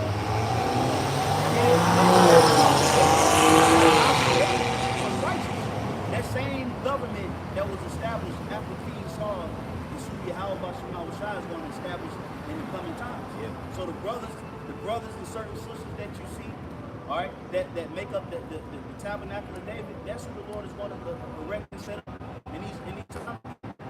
So it's important that the community reform that we're looking for is for Jacob to get taken out of the okay? It ain't no reason with these unreasonable beasts. You want reason? Can't you reason with a pit bull? That's foaming at the mouth with rabies. What the only thing you can do with that dog is what? Take him down, man. Kill him. Gotta get rid of him. Yep. Get rid of him. The good majority of our people, they need that mercy on them, man. There's no going back to them, man. So you mentioned the reform. I just get that definition real quick. This is reform and etymon online. It says to convert into or restore to another and better form. And so I've been saying, the true reform is coming from Yahweh by Shem Yahweh, man. Right. And that's coming to the elect. You can't reform 2/3, man. They're stuck in their ways. Like it says in I forgot what book, how pretty much their conscience has been seared with a hot iron. Yeah. That wickedness is embedded in them, man. Yep. So the only way to get rid of them is to get rid of them being put to death, man. Yeah. Now, the definition is good because it said you bring it to a better form, right? When you reform something and you bring it back to maybe its former glory or bring it back to a better form, you know what the better form is for Israel? It's the kingdom. Yes. Right? When you, for example, the Lord's Prayer says, let thy will be done in earth as it is in heaven. Yeah. We're praying for us to be reformed when you say that prayer. We're saying bring the kingdom here on earth so we'll be better. Right. Not by soup kitchens and marching boots and food drives and canned goods. No, No, that's not how you're gonna, by having everybody in a purple shirt. That's not reforming Israel.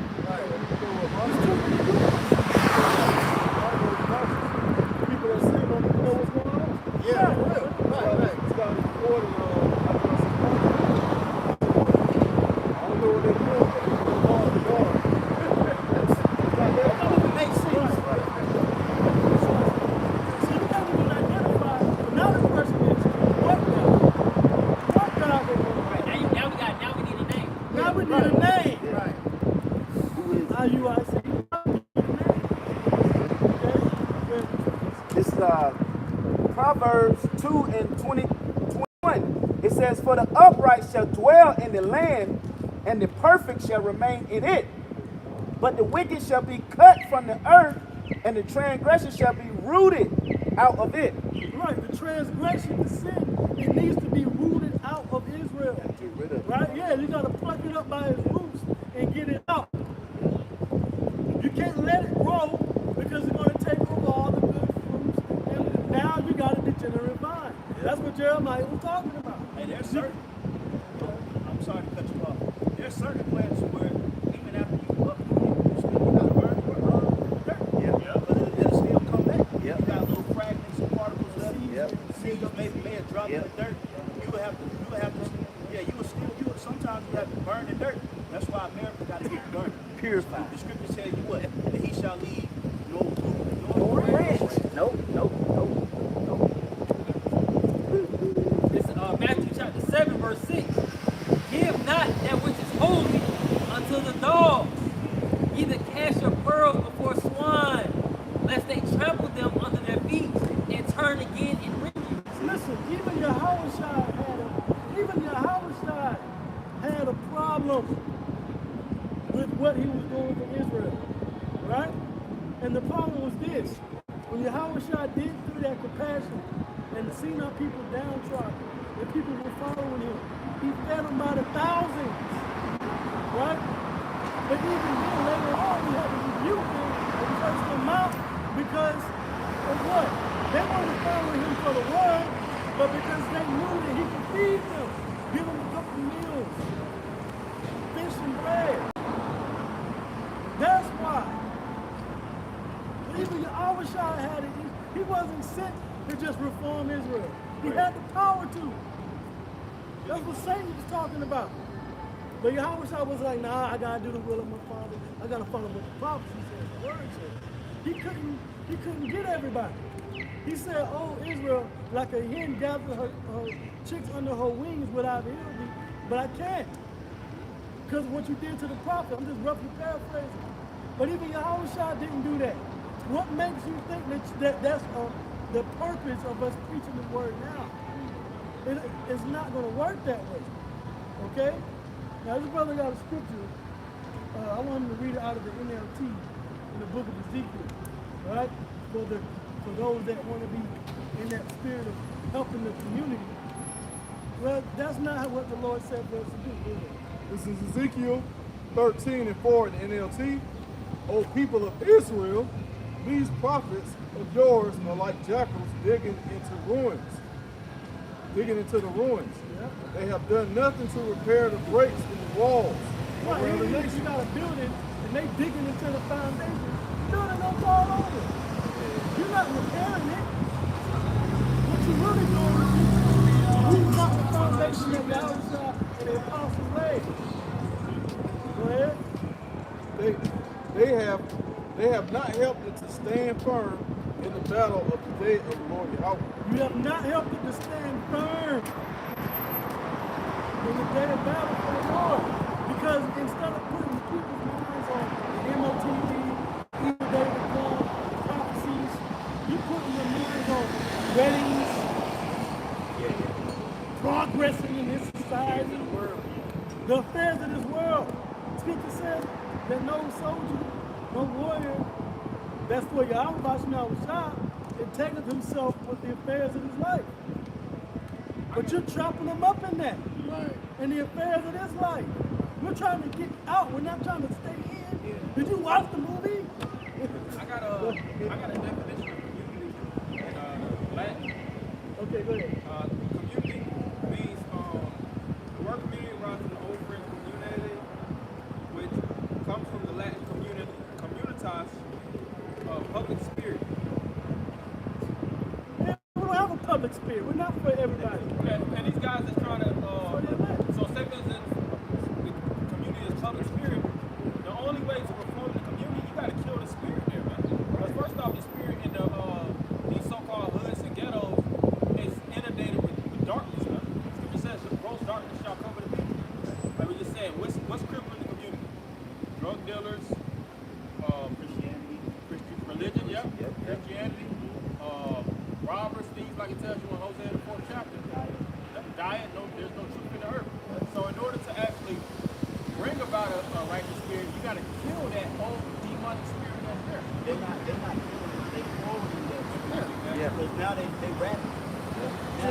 not pretty much neutralizing their culture.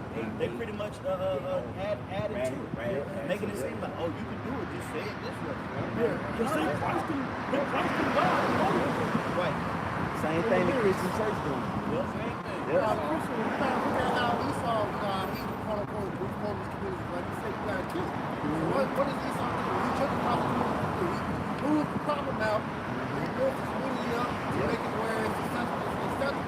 The Muslims to move in, and now that community is made better once the problem got moved out. Yeah, he moved. He tends to move his own in. Yeah. Exactly. And that's community. They tear down a lot of those buildings that the Negroes reside in, and they jack it up to the point where vast majority of people got to get the hell up out of Yeah. there. Yep. And forward. Oh. Yeah. I want to finish that. Oh, no, you got it. Verse 6. Instead, they have told lies and made false predictions. They make false predictions. Go ahead. They say, this message is from the Lord Yahweh, even though the Lord never sent them. The Lord did not send the IUIC. Okay? Maybe the U.S. government did. Those that are allowed to give grants and 501c3 charters and things, maybe they sent them into your community. Right. Maybe they get invitations to do these vice interviews and these different interviews. But the Lord didn't send them over there. Go ahead. And yet, they expect him to fulfill their prophecies. And yet you expect the Lord to be with you when you're not doing what the scriptures say. Okay? You didn't, hey, Yahushua was a carpenter. He wasn't going around with the disciples and all these years. Think about all the thousands of followers that Yahushua had following him and fed. You know how many schools he could have built?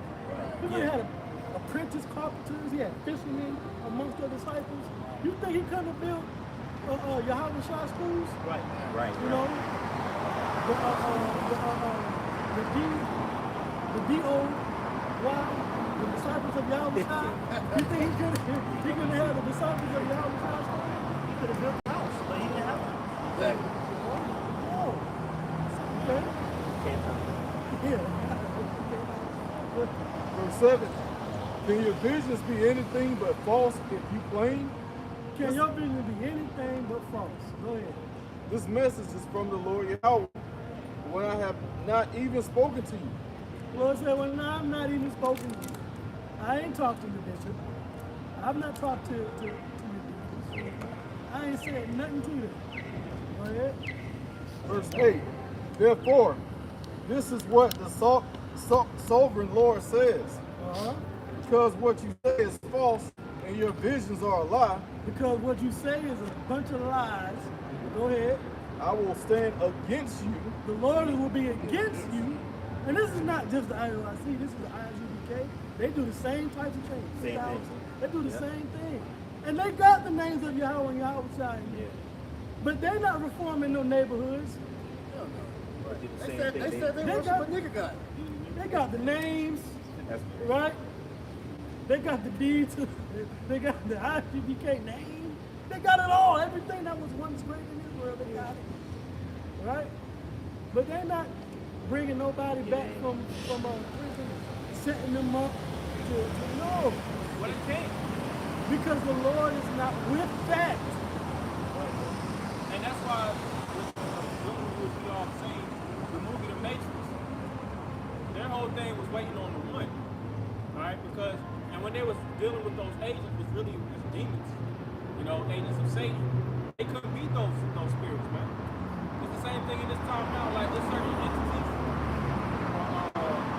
They even call a lot of these building structures. Structures that's pretty much ironclad. To the point where you can't break it down. The only thing that you can do is wait on the Lord. Because say for instance, like the scripture says, tear down the idols. And we know that we can't follow the laws to full T because we can't tear down the idols. But those are direct energy sources that keep the people, the masses of these people in a state of hypnosis and that preys upon our people. You know? Well, the leader of the IUIC is And that move was a good point because Morpheus said, look, when you see an agent, you run. Because these forces that Esau is allowed to keep in contact with and the left-hand side of the spirit, they're more powerful than what the IUIC and these other groups can contend with. Even we don't contend with these spirits.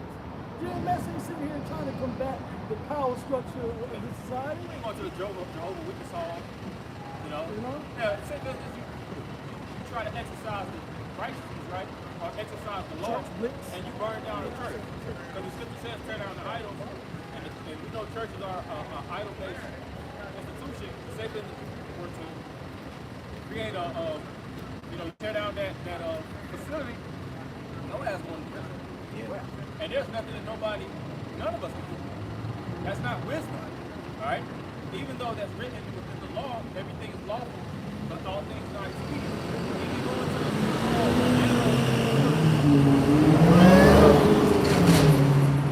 trying to pull a lot of jakes out of that, that's not expedient. You know, the Lord has set up the prophets. Jeremiah 28:8. It didn't say the prophets that have been before me was going to the community passing out chicken noodle soup and shit. Yeah, brochures. You know, knocking on the old lady's door, giving them, listening to her old stories, giving her comfort, social comfort. But that's that feel-good factor. It's really Satan. That's Satanism in a system. They try to basically deceive you into their congregation. Exactly. The scripture says, prophesy smooth things, prophesy deceit. A lot of our people love the smooth stuff. It really good. It does sound good on paper. If we go to the community and we go to the old lady Martha's house, and she make us fucking pound cake. We listen to her stories and things of that nature. We go to go over here and give out chicken noodle soup, big chicken noodle soup place to the homeless, and they give us thanks and hugs and take it. You gonna feel good after, but that don't make it the truth. Exactly. It didn't change nothing. He said, man shall not live by bread. Right. But by every word that proceeds out of the mouth of God. This is verse 9, Ezekiel 13:9 in the NLT. It says, I will raise my fist against all the prophets who see false visions The Lord said he's going to raise his fist against you. and make lying predictions. And you make lying predictions. Go ahead. And they will be banished from the community of Israel. It says you're so much for the community of Israel, the Lord's going to banish you from the community of Israel. Okay? Because you see lies. Yeah, you say lies, you make false predictions, you don't go into the depths of prophecy, okay? You don't ready our people's minds and spirit for the evil days ahead. Right. Okay? Yeah, you don't warn about the MOTB. Right. Jacob's trouble, martial law. Hey,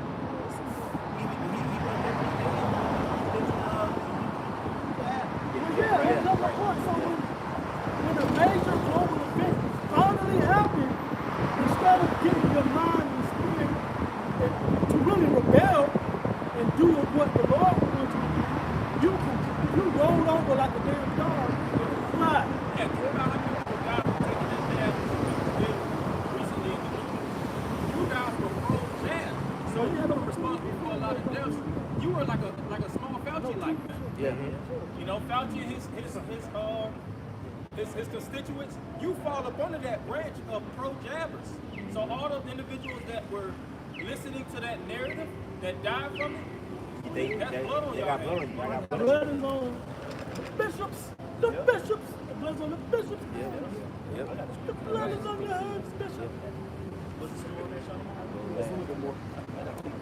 It says, I will blot their names from Israel's book, the record book. And they will never again set their foot in their own land. Then will you know that I am the sovereign Lord. So you're not going to be delivered. The scripture says in Revelation, don't add You to have to take come away. back and read it. Right. And it said, the scripture says, if you add unto this book, the Lord will add plagues. You guys are adding to the book because that's not written. Right. What you guys tell us to do, and then you're trying to condemn us off of something that's not written, and then you're trying to twist and like Apostle always say, mangle the scriptures to try to make it something that is not. And when we read the scriptures, that's not written. Right. If it was written, then the Lord told us to do it. But it's not written, so we're not going to do it. That's not thus says the Lord. Lord. You guys are putting thus saith the Lord on things that's not even, Not even those Right. that's not even And thus the, saith and the the Lord. things that is written, they taking away, like the name. Yeah. Taking away the name, like I said, taking away the MOTE, among other things. They're a violation of law. Added in. See how that James 12 technically, 2 15. Yeah. Yeah. Jeremiah 5:26. For among my people are found wicked men. They lay wait as he that set of snares. Yep. We went into snares earlier, you know, but guess what? That's being set by Esau. Guess what? You got certain jakes that's in positions of power that's laying trap for our people too. You got the Christian pastors, Team Jakes, Yep. you know, Creflo Dollar, all these different mega church pastors and these different get rich quick schemes. Okay? You got wicked people that are among the people of Yahweh Shemel. Wicked Israelites, you know, Yohana, Sakari, Alazar, and the boys eating. Boys raised up damn near $100,000 off a broken camera, off a stolen camera. That's crazy. Yeah. Like, bro, like think about that, bro. They wanted to raise 6,000 to replace the camera and raise damn near $100,000 just off a missing camera. Come on, bro, they eating good, bro. That's right. Good. Eating good. It says, And they in the book of Hebrews, Paul's writing. Right. So y'all the just as guilty as this, right? yeah, General Yohana. yeah. Ripping all over the place. Yeah. Verse 27. I'm sorry, it says, as he that set of snares, they set a trap, they catch men. Yep. As a cage is full of birds, so are their houses full of deceit. Yeah, your school buildings, Yep. your community buildings, right? They're all full of lies, deceit, blasphemies. So the Lord is going to do something about that. It's not going to be good. Says, so are their houses deceit. Therefore they are become great and waxing rich. They are waxing fat. They shine. Yea, they overpass the deeds of the wicked.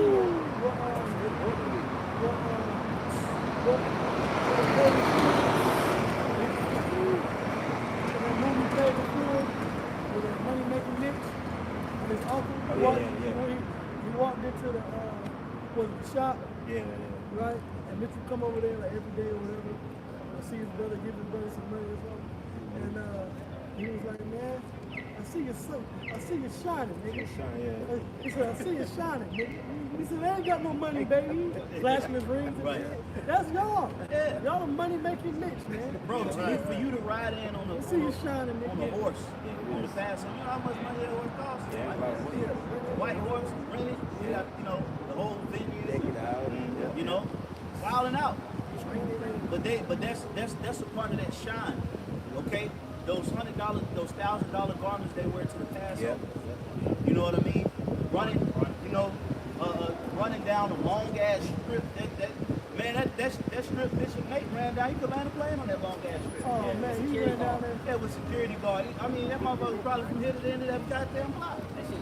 You know, long as hell. You know, running and everybody cheering. Ran down there On the side, like look like it's like coming out the tunnel on WrestleMania. You know, the people on the side is like the NPCs. You know, they like, You know, the NPC. Don't even look real. NPC is a perfect NPCs, everybody screaming it. Everybody doing the same. Bro, then you first of all, I'm gonna say this too. You got men in your congregation that got wives, and they yelling and screaming. Exactly. Yeah, that's crazy. What makes first of all, your husband's your God. Your husband. So you shouldn't be screaming and yelling, you know, and giving all that extra praise to another man. That's not, That's off in itself too. Yeah. You know, them women should have been quiet in that scripture. Keep silent to the church. But no, it's all for a charade and a big performance, man. You know, you got graphic designers creating animations. Yeah, logos and pictures. See, it used to be, I'm going to tell you how bad it got. It used to be where they might do graphics with maybe a couple of deacons, a couple of officers. They might, have scriptures up there, right? now pretty much all the graphics that I've seen has been Bishop Nate looking like he's Howard Job. He got on the CGI Yeah, the Marvel crown, yeah, MCU garment. You know what I'm saying? With spiritual power. You know, he's been, the only thing is they ain't giving with the crown, they ain't giving white woolly hair. But it's basically Bishop Nate saying he's Howard Job. And he approved them graphics, man. And he approved before they go out. He loves them pictures, That man. was like that picture they had come out a couple years ago. It was like 3 and Nate moving up to 2. Yeah. Like, father, son. Right, I remember that. Yep. It says they are, verse 28, they are waxing fat, they shine. Yea, they overpass the deeds of the wicked. They judge not the cause, meaning that there's bad judgments going on in IUIC. And there's certain things that we are not even privy to. I'm not going to, fully confirm it because, I don't know, but I can almost guarantee that there's things going on that we don't know that's going on in that congregation that's not upright judgment. Yeah, of course. We do know that. Yeah, you do know that. Adultery thing. Adultery, we say murder. Ain't just one. It's only one adultery. No. Of blasphemy, what they teach about the name, making offering of things. So we know that there's probably other things going on over there. If they would have come out, man, it'd be like, right? So it says, I was gonna say also whenever like when they just making out that point, them putting themselves on that pedestal with all the congregation of praise songs, that's really idol worship. That's not written in the scripture. Anytime those podiums, them high podiums that were put propagate one person higher than the next and have it where you gotta be under him and give praises, that's not written in the scriptures. We never had structures like that. Well, we did have that Nehemiah 8th chapter, but that was for the prophet's teaching. He's not teaching. Yeah, and then even in the way that they actually structured to give praises, like you just said, he's not teaching. You know, he's doing that to actually for self vainglory. yeah, and there's and I'm gonna say this, there's a difference in honoring a great man and literally worshiping a great man. There's a big difference there. We give double honors to our apostles and elders for what they've done for the ministry, but we don't worship our apostles and elders as if they're a deity. Like, even the elder Gad from the main camp, he always say, man, don't deify the elders, man. Don't deify the apostles, the elders. Don't deify nobody, man. Right. Because we all here, we in flesh and blood, and you have certain brothers who can compel you more than others. Certain brothers have that spirit on them where they're wise, but that don't mean that you're supposed to, sit there and worship them as if he's a deity. See, if you go to they worship these men like they're deities, man. And that's not a false accusation because we've seen it on camera. You're running down the aisle, cake flapping, okay? Cake all in the air flying. You look on the sidelines, everybody's gated off. Yeah, everybody's gated off. You know what I'm saying? Like, and the different authorized figures, the only ones that can run down the aisle. Okay? So no, that's deification. Don't even why do you have your congregation gated off like you don't have something to self? They should be unrestrained. They should have a level of self-control. Why you gate your own people off? It says the cause of the fatherless, yet they prosper, and the right of the needy do they not judge. It says, shall I not visit for these things, saith the Lord? Shall not my soul be avenged on such a nation as this? Just talking about the Israelites. But you know how you know that they group and these other groups be so off? Why? Because now you get certain things like GMS, you might do a video or testimony, right? But you ain't got none of our women coming out doing that. They got everybody. They got the men, the ex-members, the ex-men, the ex-women come out, do all these videos and testimonies. Guys on his head. Yeah, guys that were leaders is coming out, because at the end of the day, right, they may say certain things about us not, they might disagree with our doctrine. They never said apostles wasn't just a bunch of big assholes. They got all kinds of dirt coming out of you. Yeah, it's certain guys really coming out talking about like how they kind of make themselves indirectly worship without saying it. Yeah. Just like we're saying that, just as we're saying all praise to Satan don't mean don't worship Satan. You know, it's a way that the cadence of it is through action. So his actions of buying all these fucking thoroughbreds and all this bullshit. So you speak about how Yahweh Shah was lowly on the ass. Exactly.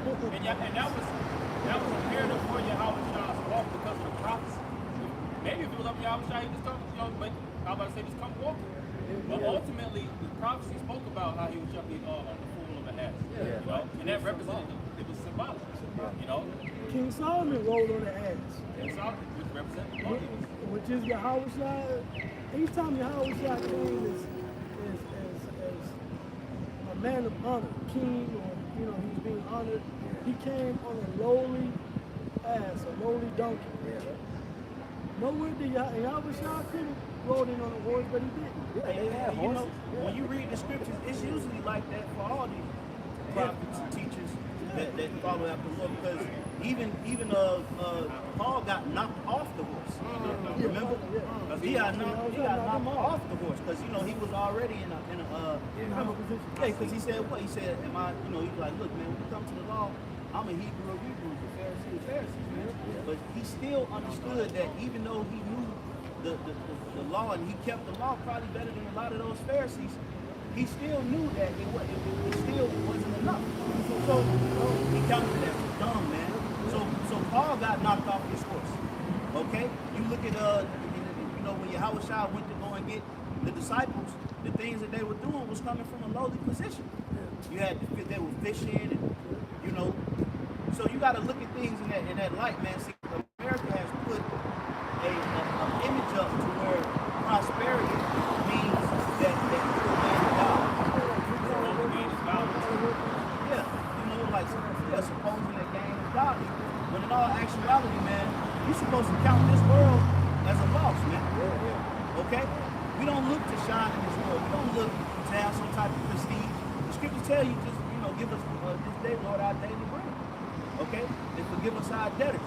But then you read the scriptures, you got the prayer of the publican, the prayer of the Pharisee. The prayer of the Pharisee and the prayer of the sinner, or the publican, should I say. And the Pharisee was, going before the Lord and saying, "Lord, I'm glad you didn't make me like these niggas. Okay? I'm glad that I tithe and I do this and I fast this and I do all this. And I'm glad you made me not like these guys." But then you go into the prayer of the publican. The prayer of the publican was asking for mercy and grace. Oh, well, shoot. And what also made that Pharisee prayer so bad was, and the precept for that is the precept for that. But basically, the Pharisee, his prayer was against the publican. When you get it, it's gonna tell you that the Pharisee, it was against him specifically. He was taking shots. He took shots at him. Publican didn't even do nothing to him. And he, like you said, he prayed for mercy. I got that scripture too.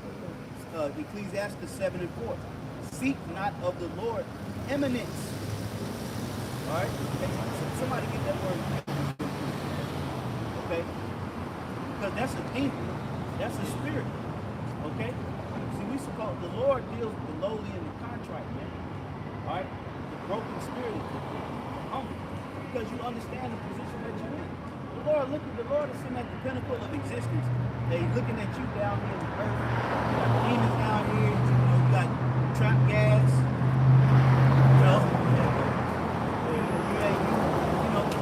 Eating all wrong. And then you proud. This guy down here thinking he the shit. Bro, you're nothing, man. That's like a crab. That's at the bottom of the sea, thinking that he's better than another crab that's at the bottom of the sea. Okay? Crab in the bucket. You got that word free. This is preeminence in the free dictionary. It says superior to or notable above all others. Yeah, so you're not supposed to be trying to seek to be superior or notable above all others. high status in order to moral superiority. Yeah. And superiority is the people look for that preeminence so that they can lord over other people, man. All right? So that they can manipulate and deceive other people. That's why people look for that preeminence, man. You got certain things, you know, it's something that's been going out lately called the main character. You know, where you have to be the main character in every situation and scenario. Yeah, Another word for that is megalomaniac. And that's not the case, man. See, when you understand the truth of the matter, you understand that the spirit moves like the wind, man. The spirit could jump on this brother, the spirit could be on that brother, the spirit could be on this brother. Okay, the spirit could move on just somebody walking past to say something to add to the spirit. You know? So you gotta look at that in that aspect. It ain't about the big, you know, being but that's what they do these other different organizations, man. You know, people want to gain preeminence so that they can lord over people and deceive them. And 9 times out of 10 is for money, man. Okay? You want that motherfucking paper. Well, let me finish this, then you got it. It says, seek not of the Lord preeminence, because we was dealing with the prayer of the okay? I mean the publican and the Pharisees, excuse me. Alright? You know, the scripture said, man, right? So, but the Pharisee was seeking preeminence over the publican, man. He was trying to make himself better in his own sight. And the Lord said you're not supposed to do that. Okay? It says, neither of the king the seat of honor. See, when King David wasn't trying to be King David. Right. King David was dealing with the sheep. Yeah. You know, Samuel came, you know, to his father, which was Jesse. Okay? And said, look, man, you know, I mean, roughly paraphrasing, you know, the Lord sent them there to find the king. And Jesse thought it was going to be his oldest son. You know? But Samuel was like, nah. Then when Samuel seen him, he said, it's him. It didn't look for it, he didn't look for it. It came and found him. Okay? And that's how the spirit works. And even when Saul was the king and he understood that, he still was like, look, that's Lord. You know, I'm not gonna touch the Lord. Even though Saul was trying to kill him and take him out, he was still not even trying to. But the Lord raised him the king into that seat. He didn't seek that seat of honor. The Lord raised him into that seat. Yep, and this is the last scripture. Verse 5, justify not thyself before the Lord. That's what the Pharisee was doing, man. He was justifying himself, man. Scripture speak about how righteousness are as filthy rags, how we've gone off 10 times, seek the Lord 10 times more. There should be a level of contrition that you have on a daily basis, and you're supposed to feel that, man. You're supposed to be like, man, I feel like I haven't done it. I feel like I'm falling short. Lord, I'm a sinner. Please have mercy upon me, forgive me for the things that I've done in this life, in the past life. You know, if you're doing something right now that you're not pleased with, Lord, please find favor in our sight. Help me. I just want to be better. Don't take away the truth. That's what the Lord looks for. You know, I'm sorry, I'm apologetic, be very apologetic. But at the same time, you get up and you do what you gotta do. You got, you know, certain individuals, you start getting on them, the first thing they want to do is justify themselves. Yeah. That's fucking pride. Yeah, pride. Instead of you just taking your stride, it's a lot of people that, you know, or you get all fidgety, you know, forgetting that you just a mortal man in the flesh that's prone to go off. Okay? Yep. So you have to be in that spirit of not seeking, you know, not justifying yourself before the Lord, especially when you want bullshit. Right. That's why the apostles and elders hold us to that standard in which they hold us to, man. So we can get familiar with being able to accept when we slip, man. But you got guys over there, there's no standards going on over there. That's why the scriptures say they judge not the cause of the needy. Right. So they're not holding themselves to a standard of righteousness, man. Their members don't have to do videos. Nope. They don't hold their members to the consistency of going to the highways and byways week in and week Yeah. Right. They hold their members to the standards of man. Yeah. Okay? Yeah. Well, man's eyes can see. But in the scriptures, you ain't supposed to justify yourself before the Lord. You're supposed to bow and seek mercy from Yahweh. It says, and boast not of thy wisdom king. Okay? So you know, that's the rich, time, fast, do all these things. I'm glad you didn't make me like this. Yeah, he said, I'm glad you didn't make me like this publican. Right. So he's supposed to say, okay, come. Now this is a quick piece of the land that this is the brother. This is Ecclesiastes 35 and 12. It says, I'm sorry, verse 13. It says, he would not accept any person against a poor man, but will hear the prayer of the oppressed. He will not despise the supplication of the fatherless, nor the widow when she pours out her complaint. So here it is, you praying, basically against that, the Pharisees are praying against the publican in his estate, not even for mercy, right? But the Lord was listening to him in his prayer. So you got to be careful about, how you pray,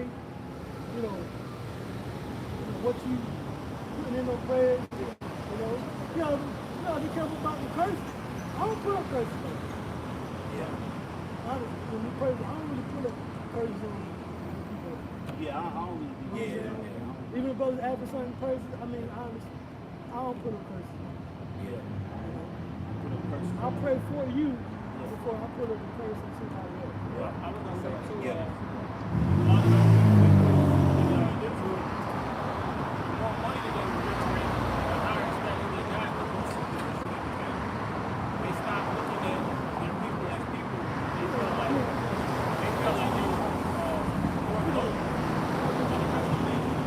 So it was like a threshold, like, all right, all Israelites, but y'all really not on my level. So y'all service people, and that's what made it where it was such a division amongst Israel.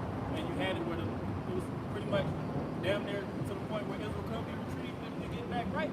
Because when the Israelites were sinning, the ones that were without on the outside of Israel, they couldn't even go to Israel and actually express penitence and get in the good graces, being Gentiles, because the Pharisees like, all right, you didn't keep the Passover last year. Scripture speak about you're supposed to keep the Passover, and not even be cut off from Israel. So they're really gung-ho about strongly persecuting Israel according to the law and not giving levels of mercy. Scripture says mercy rests before judgment, and it's rejoicing before judgment. And it says in John, Moses came with the law, but Yahushua came with grace and truth. Right. And grace came with the level of mercy, where it was like, all right, Israel was going off, and Israel was doing a lot of things that was worthy of death. But Yahushua was still like, you know what, but at the end of the day, these are the Most High's people. They're orphans, and my job is to bring them back to their adoption. But Jacob but then they had the opportunity to explore Jacob's little tables. The ones that was sinning and things of that nature, they had to give outstanding amount of money that did generate a little bit, to actually, so-called express penitence. They was actually going to Jake, and Jake was having the doves and things of that nature. So Jake was getting pretty much picked apart, like it tells you in the book of Ezekiel. That's why you should be in a position and then look down on other men or other people, you know what I'm saying? Because we are Israelites, and then you Israelites, and then you trying to put yourself on a pedestal and look down at other Israelites like, nah, you're moving the wrong way. Because if it weren't for that mercy, then we would be been done away with. Would have been done if the Lord didn't give us that mercy. Instead of just trying to hold us up to, like you said, to that status of y'all broke the law here, y'all broke the law there. No, we need mercy, man. The Lord knew we was gonna break that. Knew we was gonna need that mercy. But yeah, I just add to that. The Lord is dealing with the bums. Yeah, He dealing with He's he said dealing the meek. with bums. He said the meek shall inherit the earth. Yeah. Dealing with the bums. So the babes to conform to wives. Yeah, yeah. With the dirty bone. And you could tell how y'all act and how y'all talk. Y'all don't be repenting. Yeah, they don't. Yeah. Y'all don't think y'all doing nothing wrong. Yeah. You know, you're supposed to be repenting. Right now is the time to be asking Yahweh about Shema for mercy and to be doing the work. Yeah. Your works are spotty. Yeah. Okay? You pop out on certain of your leadership, y'all make guest appearances at the highways and byways. Your Cameos and features. Yeah, your men be out there, you know, every so often. Yeah. But y'all make guest appearances. Oh, I'm gonna be out here today. Yeah. You know, Or you they be out. they opening a new school in Ghana somewhere. They to pop up. Well, they know it's about to be somebody celebrity or something. Yeah, pull up. But it actually shouldn't be like that. You know, Yeah. I got a quick. I'll bring that up. Oh, okay. This on the topic of basically not, trying to seek a certain status or position. It's Luke 14 and 8. It says, when thou art bidden of any man to a wedding, sit not down in the highest room. Yeah, man. Meaning, don't take the high seat. Take the low seat. That's known even amongst worldly culture and amongst the prestige of the world. Okay, it's like your grandfather got a seat at the table. You don't go sit. You know that's his seat. He sit at the top of the table. Then your ass go sit in his seat. Trying to be at the top. There's a spirit behind it. But if you're careful with how you move, how you do things, you would consider everything before you actually make that decision. But see, pride leads men into those vain moves. Okay, go ahead, bro. Yeah, it says, Because it ain't nothing but to boost your own ego, because really don't nobody give a fuck. Yeah. I don't, really to be honest, I don't care how much money they got over there. Right. Who cares? I mean, just by you having all this luxury, y'all try to equate like jealous, Apostle are jealous. Man, Apostle don't give a shit about that. Nope. Because we know that it's all bullcrap at the end of the day. We don't care that y'all make yourself look like y'all this prestigious organization. Right. It's all vain. Organized. We just trying to warn y'all and tell y'all, bro, y'all need to chill out, but it don't matter. Go ahead. It's the right thing. The thing is, even with money, you only gonna get so high in the society. Yep.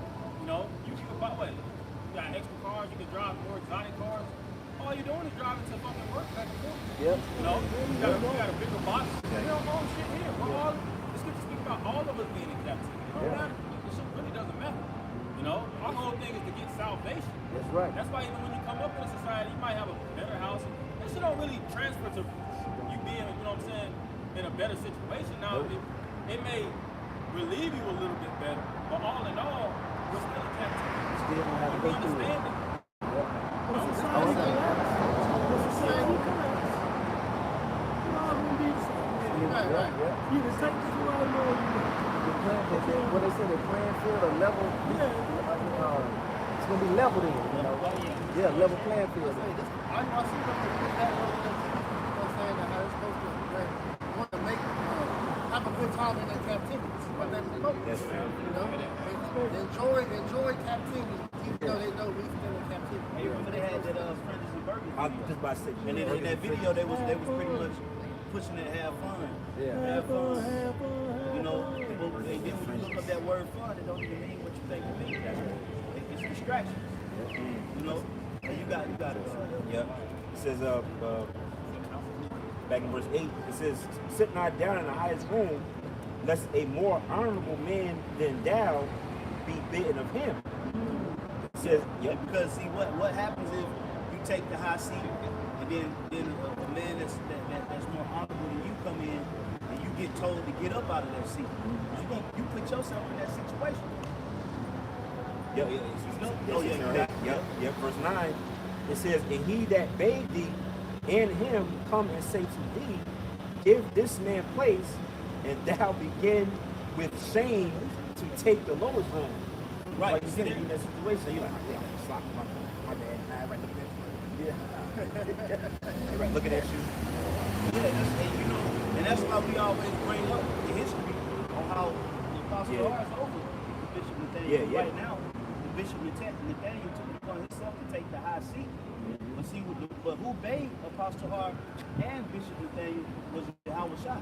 So what happens if Yahweh Shai come and say, look, you got to take the low seat. This man's over. Because Apostle and Kana, all of them. You know, Apostle Bar is over men in the IUIC leadership. You know? So, you know, we just speak the truth. It ain't jealous or envious. It's all vain. It's all vain. The only way you can be envious of something is if you try to achieve it. Bro, if the apostles wanted to sell out, they'd just go sell out. They act like it's like I'm just trying everything on my power not to sell out, and it's just tempting me. I don't know what. Like it's hard, you know. Like it's literally hard not to sell out. Like not gatekeeping us from selling out. Yeah, like we over here just like biting our nails and like I'm gonna do it. I'm gonna do it. Bro, we're not moved in that energy. Thanks to you, how about you? And so for us to be envious of it, it means that we trying to do what you're doing, but we can't do it. Right. The elite will anybody that has numbers, you know, of that magnitude, the elite will accept it. Yeah. All right, and then so he can manipulate. But it's easy. Everybody can follow. If you have a certain amount of, you can follow. Yeah, you can. You know, you can actually.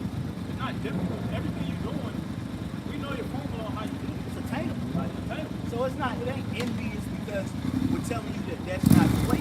But does not the scriptures tell you, have I become the enemy because I tell you the truth? That's really all it is. You want the spirit of Galatians 4 and 16. Okay? But what's going to happen, man, you're going to have to step down. Yahweh Shemai Shai is going to make all of these false teachers and false prophets, you're going to have to take the vote very soon because major biblical prophecy is getting ready to come to pass and you got to get moved out the way. For the real prophets to come through this thing, man. Okay? Remember the church in the book of Acts, the church, the people that believed in Yahweh Shai was obedient. 5,000, 6,000, thousands of people was obedient to the ministry. So you're going to get, say again, at 4,000. So you guys that's deceiving the people and you pushing out heresies, dogma, false doctrines and false prophecies, all right, pushing yourself and idolizing it, you know, making yourself into an idol. How about Shemai Shai is going to break you down because you're an idol too. The Lord say he's going to break down the idols and the groves, the idols of Egypt. And you are none but an Egyptian idol. Okay? Oh, like is the Lord gonna hear this? Okay, we got these Israelite schools. All these Israelite schools gonna get beamed up in the building, the members gonna get beamed up into the chariot. No, them buildings gonna burn here in Babylon the Great. Only the elect members are gonna get beamed up. Those individuals. That's it. Well, what The if church, the school is not coming to the church. Case in point, what if you believe in the Lord, you can't create a building? So you can't worship the Lord? That's why that whole thing with a lot of men when it was coming with, even in the time of Acts, they was full of shit. That's why Paul said that in Acts 7 and 48, how the Most High dwelleth not in temples made, because men was building those temples, temple structures. It's saying that the Lord has to be found here. He has to be found in this setting. If you're not in this setting, then you can't repent, you can't pray. Like they had it even with Roman Catholics. In order to repent, you have to go into those you have to go to this setting, and you have to pray to the Father. That's what they call them, the Father. The individual that's in the faith. You have to relieve your sins by talking to Him. But the scriptures don't say that. Right. You know, the scripture says pray in your closet. Right. Is that an actual physical closet you gotta go to? No, it's talking about everything is spiritual, man. But these guys are so carnal, they try to make everything seem like it has to be Public and open. Because they can see, because you can see it. Because you can see it. People will be like, oh, that's so great. That's what we talking about. Go ahead, black man. You're not looking for that kind of praise. That's right. You got Go ahead. That's verse, I got it. Verse 10, Luke 14. But when thou art bidden, go and sit down in the lowest room, that when he that bade thee cometh, he may say unto thee, friend, go up higher. Yeah. See, so if you look at where the apostles sit at right now in Israel, they sit at the low seat. And the reason why they sit at the low seat is because all of the people who learned under them be disrespecting them. They don't get no honor. Right. They don't get no honor from guys like Zabak. All right, all these guys that was in the old school and learned from Apostle Hart and the rest of the apostles, they don't get honored and spoken about in a high manner. So that means that they're in a low seat right now, man. The scriptures speak about how we become the offscouring of the world, the filth. That's how we looked at it in all of Israel, man. You know how they say it with that negative. Yeah, man.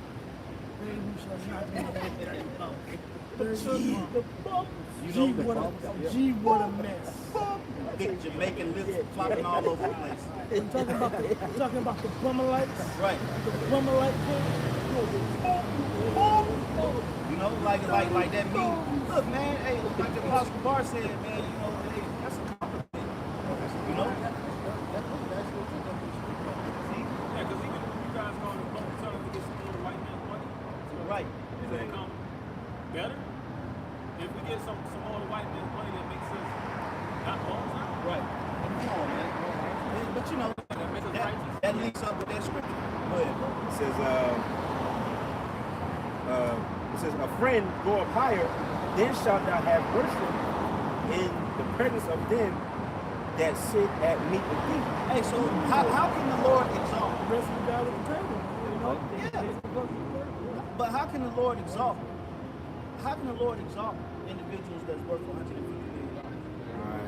How much higher are you trying to go? Exactly. You know, see, you can only come down. You can only be brought out of that seat, man. Right. And that's getting ready to happen. Oh, if I can say something, you guys call us bums. Well, when you really go to the scriptures, like during the time of Acts, the disciples were living in other people's houses. What Peter said, we have forsaken houses, we forsaken family.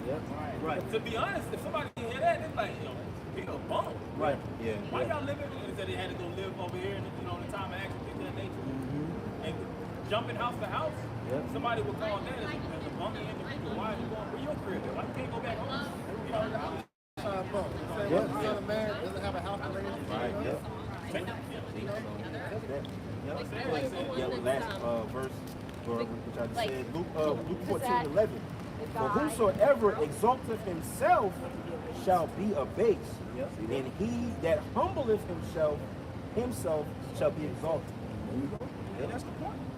You can close out on that scripture. This is Proverbs 8 and 18. It says, riches and honors are with me, yea, durable riches and righteousness. My fruit is better than gold, yea, than fine gold, and my revenue than choice silver. I lead in the way of righteousness, in the midst of the path of judgment, that I may cause those that love me to inherit substance and will fill their treasures. Yeah, see, it said inherit substance. The IUIC didn't inherit that. It said durable riches. The Bible said the riches in this world are moth and temper. He said, no. He said, you want what prayers, your riches laid up in heaven, like in the Lord's Prayer. But the Lord said he's going to give us honor and durable riches that we're going to get. Now, Bishop making IUIC is not taking millions of dollars and transferring it to shepherds in the kingdom. Nah. Okay? That's how the Egyptians started. You an Egyptian? It don't work like that. Lord wants your righteous spirit to be transformed into the image of His Son, and then the kingdom can be created on earth. That's all. So with that, we hope it was an edifying camp. Once again, we want to give our praises, our glory, our honors to Yahweh, Ba'ashem, Yahweh Shai, Ba'ashem, Rakakodash. Once again, we want to give double honors to the apostles and elders, bishops, and ministers. Peace and blessings to the host of the elect. Shalom. Shalom.